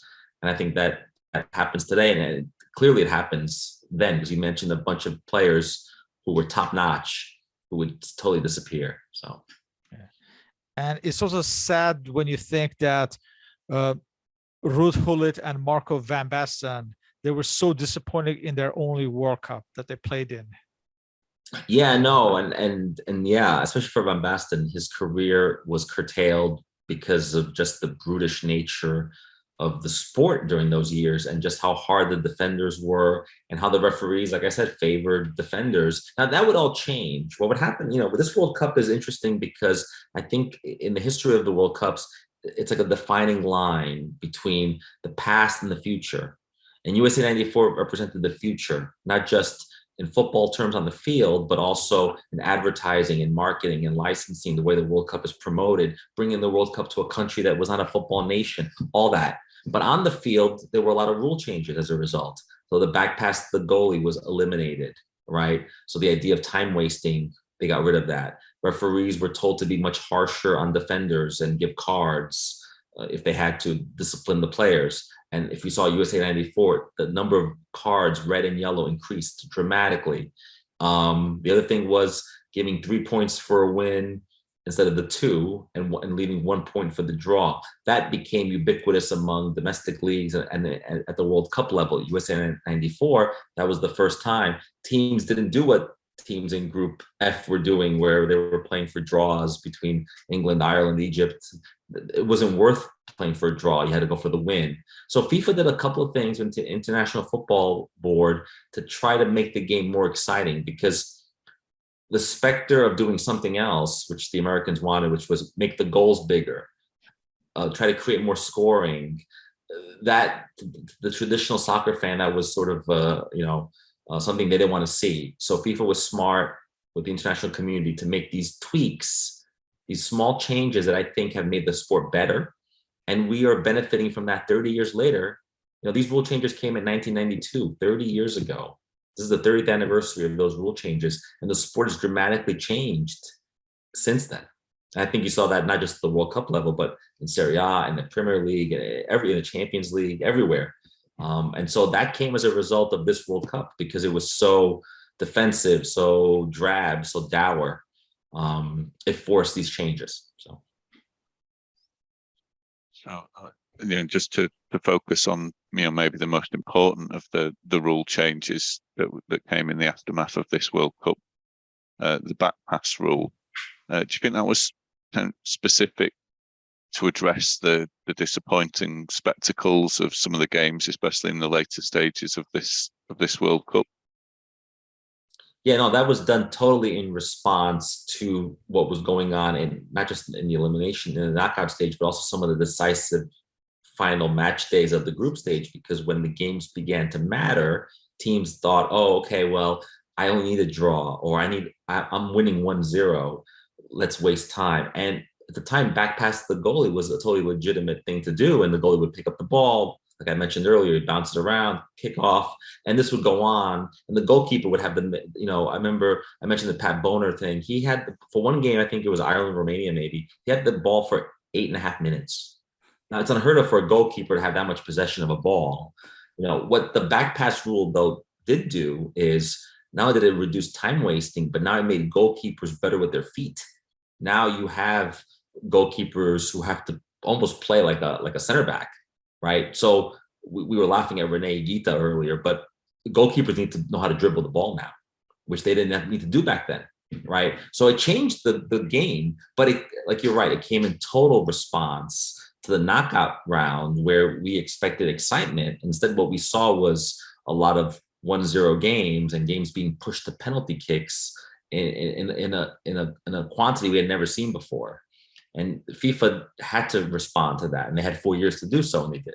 So, I mean, some of the ideas you mentioned, it did seem that they were being seriously looked at the time, and I think a lot of the blame went on the need to appeal to an American market, the idea of either bigger goals or 4 quarters, and some of the experiments. I think the kick-ins instead of throw-ins was also a serious proposal at the time. Was this discussed in America at the time, that they needed a better spectacle, basically? Yeah, so basically, yeah, American sports like the NFL and the NBA totally catered to the television executives. I remember when USA 94 was coming, in the lead up to it years earlier, the idea was, can FIFA work with the television executives to change the game to make it more appealing to Americans, without realizing that the rest of the world would hate this.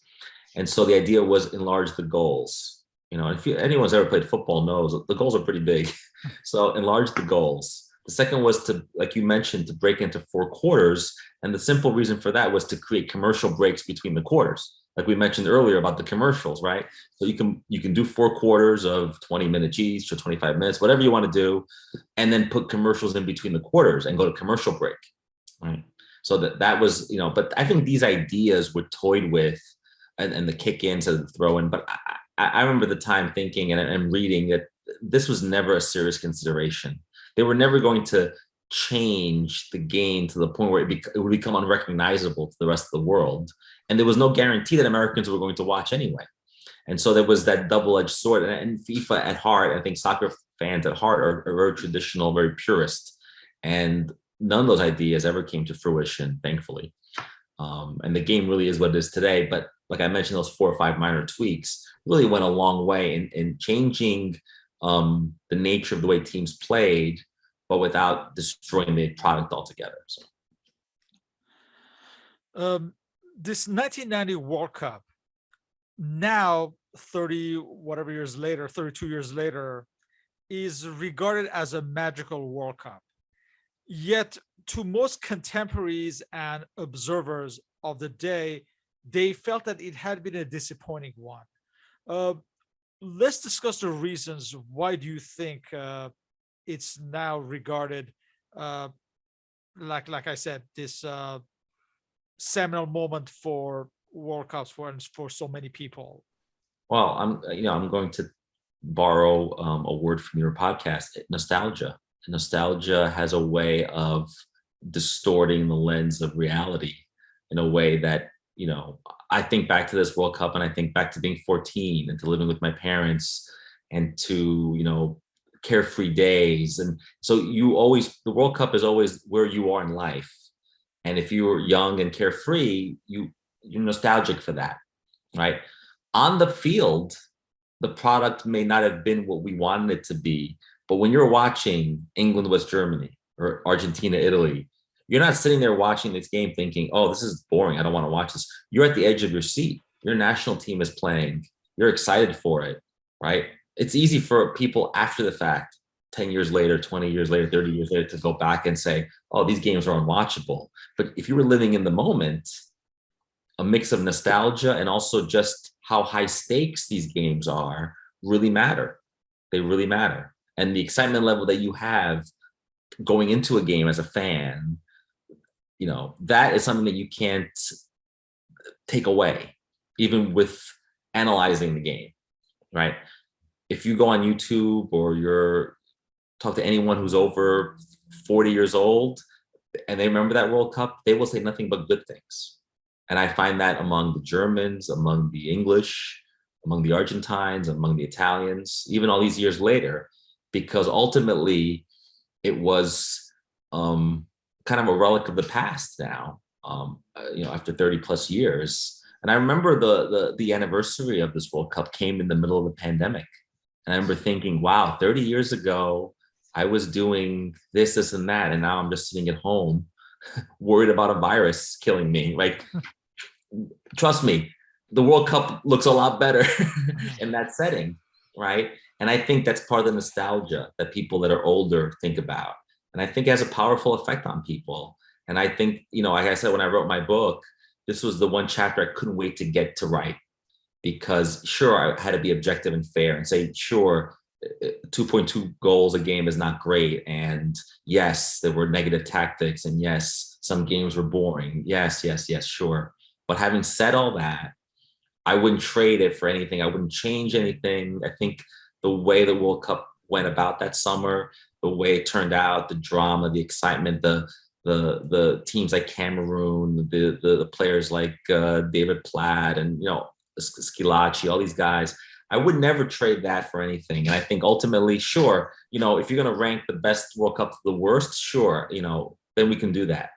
But I think it's not about that. I think every World Cup lives in its own little capsule, in its own little universe.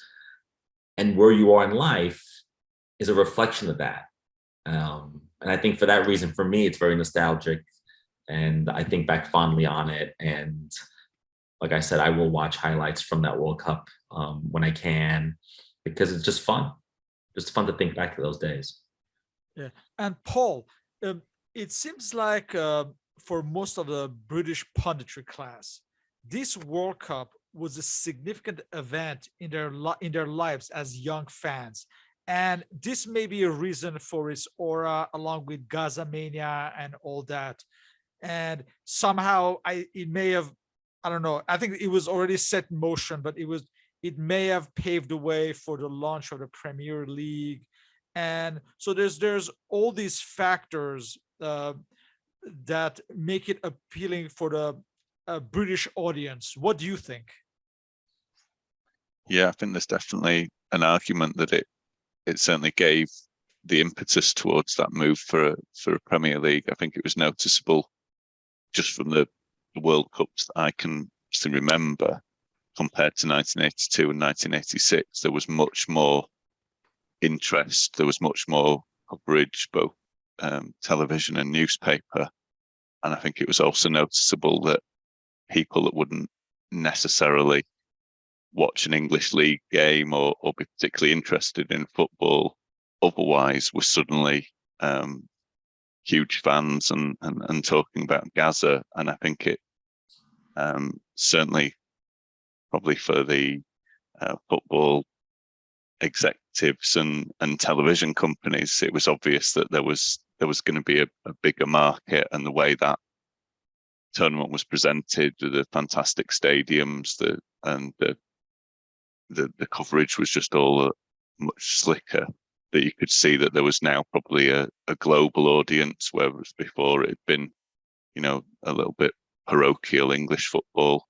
and it definitely was a huge step towards that. I mean, there were books suddenly written about Gaza and English football that was always a bit more of a niche thing before. So I definitely think it had a big effect on the Premier League. I want to add to that. Every English soccer fan I know recounts to me the BBC opening with Nessun Dorma and all that, and that's become iconic. And I've had to go back on YouTube and watch that because I didn't live it there, and watching it, thinking, wow, I'm sure it's the English public that music and that opening conjures up all kinds of feelings. So. Yeah, absolutely. It was a massive event, whereas Mexico 4 years earlier obviously had the time difference as well was an issue, whereas these games were on at prime time, and the TV coverage was much better produced and well put together and just presented in a way that I think was going to appeal to a wider audience. I was just getting carried away in the memories of you got nostalgic and Nessun Dorma was playing in my head. Yeah. So but just to obviously maybe looking at it more objectively and the negatives, who would you say were the biggest disappointments in terms both of the nations and individuals maybe that had been expected to perform better at this World Cup? Yeah, I think we touched upon that throughout our podcast, but I think the Netherlands, the Dutch, I was expecting them to be the Euro 88 side, and they weren't, and that was disappointing because you know for all the surprise teams that emerged, like a Cameroon or a Costa Rica, when you're hoping to see players and teams that are supposed to excel at the grandest stage, you want to see that, and that didn't happen ultimately. I think the other team would be Argentina, even though not much was expected of them. When you're the defending champion, I think you need to be better. The mistake that was made, I think, by Bilardo is that oftentimes national team managers don't tinker with their squad too much and bring back the same players. So what you end up having is players that are just 4 years older. And if you recall, in '86 in Mexico, that was a team that was pretty ordinary without Maradona. Right. And so Maradona is now 4 years older and they're missing Valdano. So now they're even less ordinary than before. Okay. So that made them, I think that made them a disappointment ultimately. Yes, they got to the final, but if you look at the road that got them there, a lot of it is strewn with luck and circumstances that are beyond, the winning penalty kick shootouts, 2 of them to get to a final is ultimately a big disappointment.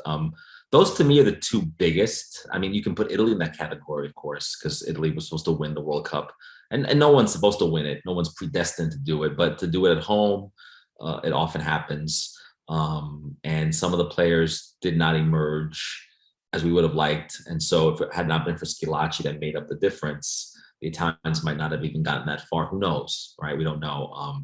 He really became a savior for them. So those became, I think, the biggest disappointments. I would not include the United States in that category. I really thought they were there to gain experience, which they did, and they got much better. Going back to the earlier point about aging squads, we would see that 4 years later, Germany would go to the USA 94 and with a much older team and much slower, and would basically wilt in the heat of the United States in the middle of the day, right? You're talking about prime time, right? To enforce that prime time television rule, you had to play games in the middle of the day here, and that was not ideal, right? So they would go on and make the same mistake Argentina made. So those, I think, were the big disappointments ultimately. I mean, yeah, I'm sure Brazil was a disappointment, but they were knocked out by Argentina, right? Ultimately. So it was just a fluke that they were pitted against a big rival. But to me, those were the biggest disappointments. But they're replaced by Costa Rica, Cameroon, and Czechoslovakia, and a bunch of teams that you never would have imagined would have done what they did. So this happens every World Cup where you have teams that underperform, teams overachieve. And that's why, when I'm asked for predictions, I always tell people, look, I can give you predictions, but don't go to the bank with it because it's not going to always work out. So.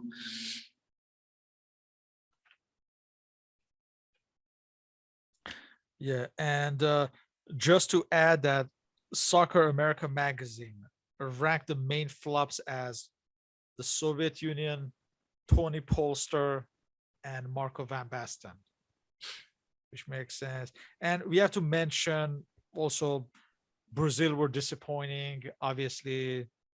Uh, the Austrian Gerhard Rodax, many people, along with Tony Polster, were touting him to be a future star. He went to Atletico Madrid following the World Cup, but he was a flop. Uh, for England, John Barnes didn't do too well. Much was expected of it. I believe he may have been injured at some point. I don't recall exactly. And obviously, Viali, who was injured, Romario, same thing, and Bebeto. And as far as the matches, obviously the final tops the list, but then you have matches like Uruguay, Spain, Uruguay, South Korea, Argentina, Yugoslavia, Ireland, Egypt. And Jackie Chartner was very furious after this match for the tactics of the Egyptians. And he said that in his lifetime, he had seen teams lose 10-0, but he had never seen a team that refused to attack like Egypt did. So just to mention some of the, I guess, worst memories of this World Cup. But we have to also mention that the African continent had improved with Cameroon's performance, and they would be awarded an extra place as a result for the next World Cup, while Asia was still not showing signs of improvement. Now, let's shift gears. Who were the revelations for you? Revelations. So yeah, the players that we didn't expect, and I think we touched upon some of them, but Schilacci was totally a revelation, right? A player who was basically coming into his own with only 1 year of Serie A experience, and to burst onto the scene at a tournament like that had never been done before. And so I like to call him in my book the one-hit wonder. You know, there's that one song that everyone plays all summer and then forgets about, that group. That's who Salvatore Schilacci is in the soccer world. He is this one-hit wonder that emerges in the summer. And then sure, he goes on to play for Juventus, and he's teamed up with Roberto Baggio, right? Because we forget that on the eve of that World Cup, Fiorentina sells Baggio to Juventus, and there's basically a fan revolt in Florence over the sale of this player. Only in Italy would there be, a riot over the fact that a player got sold, right? And these two team up at Juventus and have an abysmal season the following year in Serie A. And so that partnership doesn't really work out. And then he eventually goes to play for Inter. And like I mentioned earlier, he ends up in Japan and his career fizzes out. And by USA 94, he's not even in the national team lineup anymore. So he's a revelation, but with a really quick, almost like a comet, he bursts into the scene and just disappears, right? The other one is Goicoechea, right? He's the one of the best penalty kick savers in history, and to me he remains that, and he becomes the national team goalkeeper. He becomes a starter at the following Copa America, and Pumpido basically is no longer the number one goalkeeper anymore as a result of that injury. So he's a revelation, and he's still remembered as a hero in Argentina. People look upon him favorably after all these years because of the magic he was able to conjure up at that tournament. And even when he couldn't save a penalty kick, he would at least guess right. I know we mentioned Peter Shilton guessing wrong. Walter Zenga's the other one. In that penalty kick against Argentina, the shootout, he guesses wrong every time. Every time. He should have done what George Costanza on Seinfeld does, which is just do the opposite of what you think you want to do, because he's jumping the other way. He's not even giving himself a chance, right? So in that sense, Goicoechea is a huge revelation. We mentioned Gascoigne and Platt, even though they go on to not have any more World Cups, but on club level they do okay, and they both end up in Italy eventually. Gascoigne with Lazio and David Platt with Bari, which is interesting because to think that at the time a team like Bari could afford a player like David Platt, right? Today, if a David Platt emerged from the World Cup today, all the top teams would go for him. So even the middle teams in Italy were buying players of that caliber, and players were going to them, because Serie A is dominant until I would say about 94. Okay. And then after that, I think Serie A starts to see a dip. No coincidence, the dip happens after USA 94, and at the same time that the Premier League is created in 92, and they go on a trajectory where they sell so much television revenue, it's so lucrative that the best players in the world start gravitating towards England. And I would still argue that England is the number one league in the world today as a result of what was happening in the late 90s. That's sort of a sidebar. But those players are, to me, are the biggest revelations, because they were unexpected. But it's funny, they were revelations in a sense that they didn't have staying power. Because you can say Baggio was a revelation, but we knew Baggio was a budding star. And if Baggio didn't play not even a minute at that World Cup, he still would emerge, I'm certain, afterwards, because he is a phenomenal player, Roberto Baggio. And I think underappreciated at the time. I think despite the accolades, I think looking back at him now, he was still living in a Maradona world, I think, to a certain degree. And if you think about it, I think he is at least in the top 3 Italian players of all time. And like I mentioned, underappreciated. And I think many people remember him for his failed penalty kick against Brazil. Whenever I mention Roberto Baggio, people say, "Oh, the guy who missed the penalty kick against Brazil." I'm like, yeah, but there's more to it, right? And so oftentimes you become, it's like John Terry missing the penalty kick, Champions League final, right? With Chelsea, people remember you for that one negative thing and not the many positives. So to me, those are the revelations. Now, I don't know if you're going to quote Soccer America to me and tell me who the bigger revelations were, but in my mind, those were the ones that stood out the most to me. So, yeah. Other young players who emerged were Robert Prosinecki for Yugoslavia, Daniel Fonseca, the young Uruguayan striker. he would end up at Napoli. Yes, yes. Right, yeah. And a host of other Italian clubs. Yeah. Yes. And Claudio Caniggia, and you already mentioned Platt and Baggio, and you already mentioned Thomas Scuravi, who rose to the occasion and earned a move to the Serie A. West Germany's Guido Buchwald. He was a veteran, but he was one of those underappreciated players, and he was one of the surprises for West Germany. And obviously, Schillaci we mentioned, and Roger Mila, obviously, he was a phenomenon, but again, he's the tail end of his career. And this is a theme we've kind of discussed on our previous podcasts, but maybe I would say perhaps until 1998. This was one of the last World Cups when someone could be anonymous ahead of a tournament and become a star during the tournament. And basically, I would say by 1998, with internet and more increasing TV coverage, by then I think there were less surprises and just about everyone knew everybody. So we're still at that stage where someone can make a name for themselves by performing in a tournament like the World Cup. Yeah, and absolutely. I mentioned in my book that in the 1980s, one of the biggest innovations in football, but just in general in the world, is the growth of the VHS tape. And national team managers were able to watch games weeks, months later on tape. But despite that, there was still a big lag. And national team managers had to travel around Europe or around South America or wherever to scout their teams. You're absolutely right. By 1998, in the advent of the internet and streaming services and cable and satellite, all those things, in the United States, we can watch 60 to 80 games every weekend.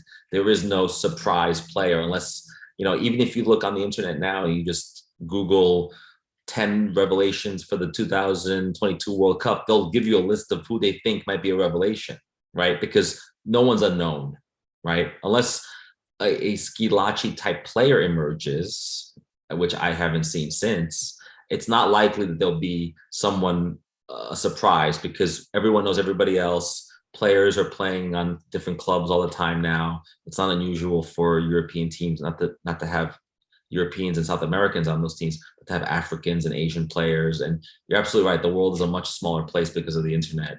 And I do think that we will never see that again, which I think adds to the nostalgia of that particular tournament.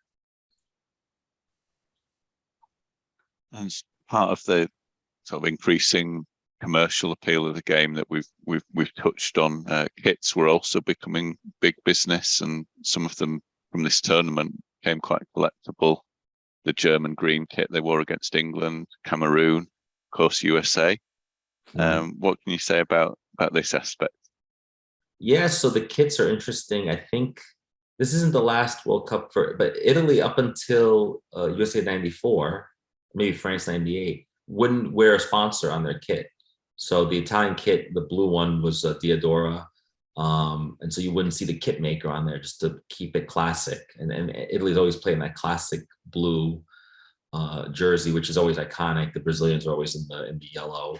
I did like the German one, the green one. I like the Dutch orange one. That pattern was a nice pattern. I like that one a lot. Yeah, that you mentioned the Cameroon one, that became iconic. This was just because of the big lion on the chest, and that was sort of different. This is also the last World Cup where you don't see numbers on the front, the back, and the name of the player, right? That emerges in '94 because the idea is we can sell jerseys with names on them and some marketing appeal, and that was all to sort of accommodate the American fan, and that's become ubiquitous now. The fact that players have numbers on the front, the back, and the name, and you don't have that. So it makes it easier for, I guess, announcers today for play-by-play and people who call games. But it's the last World Cup where you don't see that, because I think 2 years later at the Euros, you already start seeing the names and the numbers and all that. So I liked the Argentina blue kit, which they employed in the final because they were the away team and the Germans were in the white. 4 years earlier, that had been the reverse. The Argentines were playing in their traditional blue and white. So yeah, there were a few kits that emerged that year, I think, that were iconic. And I think, if my memory serves, they were dominated by Adidas. Adidas was one of the biggest kit makers. That would change 4 years later because Nike would get into the whole football kit and shoe thing, and then they would take over Brazil and the United States eventually, and all that. So there were fewer kit makers there. I mean, the England white Umbro, that's always a classic, and I like that. That's not different, but it's different today, right? Because today national team jerseys are often tinkered with, and teams have third jerseys and all kinds of crazy patterns, and let's not even talk about how ugly the United States one is today.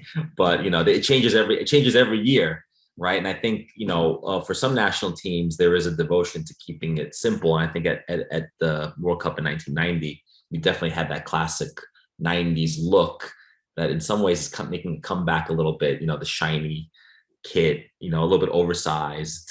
The players don't wear the shorts that short anymore, but it was definitely a very '80s style that I think was still spilling over into the '90s at that time. So. And you mentioned before that you visited Italy just after the World Cup. What was the atmosphere like, and how did your relatives interpret the events?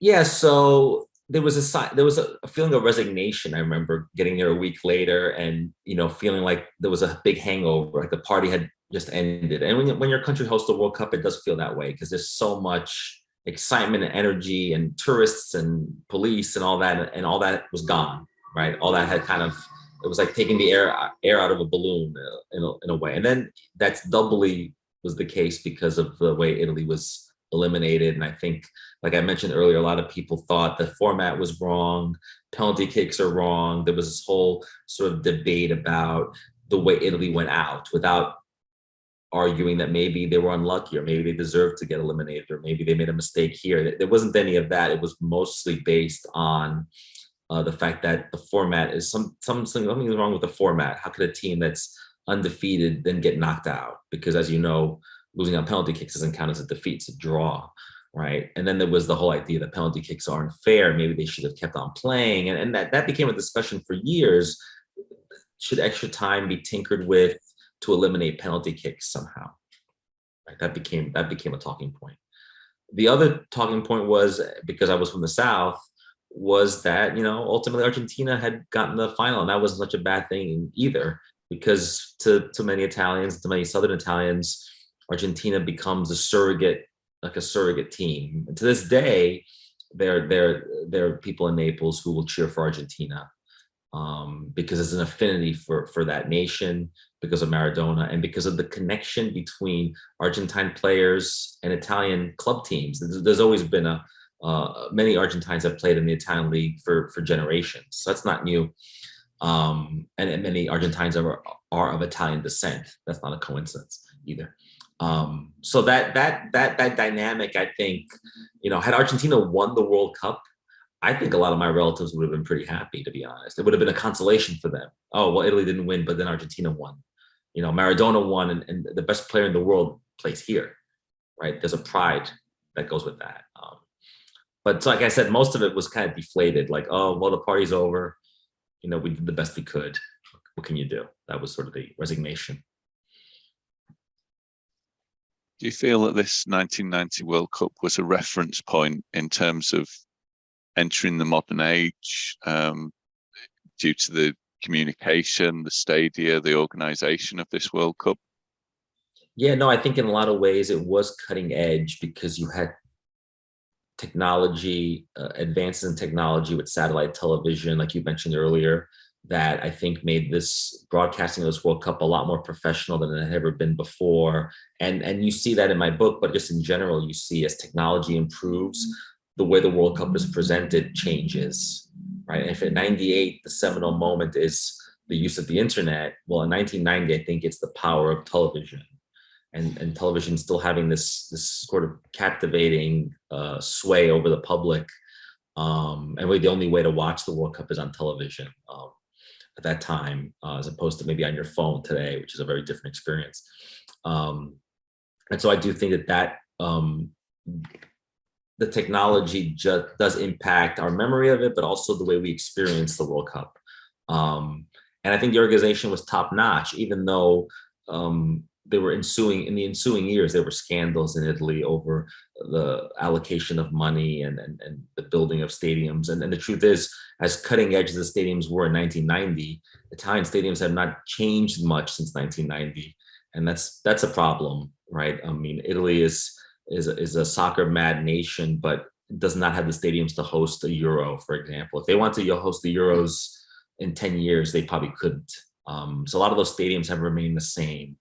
And while I'll watch the Premier League and I'm jealous of the stadiums I see there, right? And I think Italian stadiums are still owned and operated by city governments, local governments. The only team that has its own stadium is Juventus. They built their own stadium. But generally, Italian teams don't have their own stadiums. They have no power or control over their home fields. A lot of them have the track around it, right? And so they don't, the fan experience is not like you would see in the Premier League, where you're sitting right on top of the field, right? So if you go to the Maradona Stadium, right, and you're sitting even in a decent seat, you're pretty far away from the pitch, right? And so that in 1990 that was okay, but in 2022 it's not okay, right? And so the world has evolved and changed, but a lot of the innovations, a lot of the advances we saw in 1990, Italy is sort of still stuck there. And so that is kind of a reminder that in soccer, like anything else, you need to innovate constantly. You need to move forward as the game evolves and as technology evolves. So does the venues and the people around it. I think that 1990 was a flashpoint for Italy, because it was a way to showcase the country and its football. But since then, not a lot has changed in footballing terms. And so I'd love to see new stadiums being built in Italy, better upgrades, more advances in that way, and to see Italy host the Euros in the future would be pretty amazing. I mean, I guess you can say technically they hosted the Euros because the last Euros were held in, 8 different cities or whatever it was, 12 different cities. But to host a tournament like the 1990 World Cup, the dedicated tournament, is something the Italians, I think, are not capable of doing today. So. Let's look forward to the upcoming World Cup in Qatar. What are your expectations? I think the World Cup in Qatar is going to be an interesting experiment. So, how many more hours do we have? we have a World Cup being played in the middle of winter, in the middle of the domestic season in Europe. So we're talking about injuries. There are players that are getting injured week to week now with just 18, 14 days to go to the World Cup. I mean, that's something that I think a lot of, if I'm the Argentine national team coach, I'm calling PSG tomorrow and telling them, can you just put Messi on the bench for 2 weeks? Because I don't want to hear that. Now, there was a game a few weeks ago where Messi fell, and like the whole nation must have gasped, thinking like, oh, our World Cup dreams could end on a field in Paris because of the way the schedule is. So that's one thing. On the positive side, we may see the best World Cup ever because the players will be so fit. I mean, usually the World Cup takes place in June at the end of a 9-month domestic league season where players are tired, injured, whatever. And now you have it, they're in top form. So we may see some of the most exciting games ever. That's my hope. Culturally, we have kind of an interesting juxtaposition. We have a small country in the Middle East where traditional Muslim laws govern the nation, but at the same time, you have fans from all over the world pouring in. And will there be public drinking? Well, there'll be zones for that. Okay. After originally they had said they were going to ban drinking from the stadiums, right? Which is a kind of a crazy thing to think about when Budweiser is a major sponsor of the World Cup. It was never going to happen, right? I will be in Qatar for the final week of the World Cup. When I booked my hotel, they asked me, do you want a hotel that serves alcohol or doesn't serve alcohol? So clearly they're trying to accommodate visitors while not offending the local population, right? I have people I know or message boards I've seen where LGBTQ fans are saying, I don't feel comfortable going there because in Qatar, is it legal to be gay, right? And so they're afraid to go. And if they do go and there's any kind of public display of something, will people be arrested? The whole world is watching. So there's so much culturally going on. Look at what's happening in Iran with the hijab, right? Will the Iranian players protest on the field in solidarity with the women in Iran? Just the other day, FIFA put out a statement saying they hope teams at the World Cup don't do anything too political, that they should be focusing on the football, which is very easy for FIFA to say after they put the World Cup in a place that maybe it didn't quite work. But we know the circumstances by which Qatar and Russia 4 years ago got the World Cup, right? It was a very different FIFA, a 24-member executive board that was easily swayed, easily wined and dined, without saying more than that, and how they gave the World Cup to two nations that no one expected when there was the United States, England, Spain, among other countries bidding for the World Cup that might have been better suited. So there's a lot going on the field and off the field that I think will keep all of us very interested and very busy for 4 weeks. So. Yeah, in closing, getting back to 1990 and maybe a more innocent age. Yes. Given your age at the time, where do you rank the 1990 World Cup, and can you sum up why it's so memorable for you? Yeah, to me, if you had a ranking of every World Cup, I'm sure some people would put it, in the bottom 3. And for me, it's somewhere in the top 10. Because, yeah, sure, like I mentioned, on the field, there was this sort of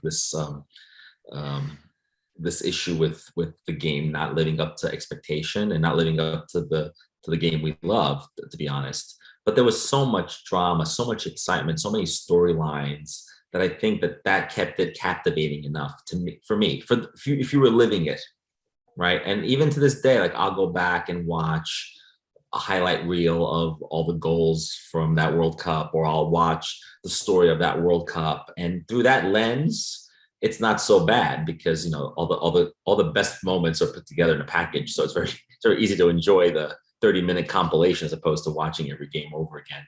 And then I mentioned the nostalgic factor, like where you are in life, it brings you back, whether you were a university student, whether you were in 4th grade or whatever, secondary school, I was in high school, it brings you back to that moment in your life and sort of all the positive things that were happening that summer. And the World Cup is a summer event.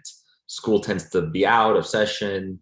there's a lot of carefree days. And I think for me, it was just the idea of being able to wake up every morning, watch 2 or 3 games a day, and just be able to debate those games with family and friends.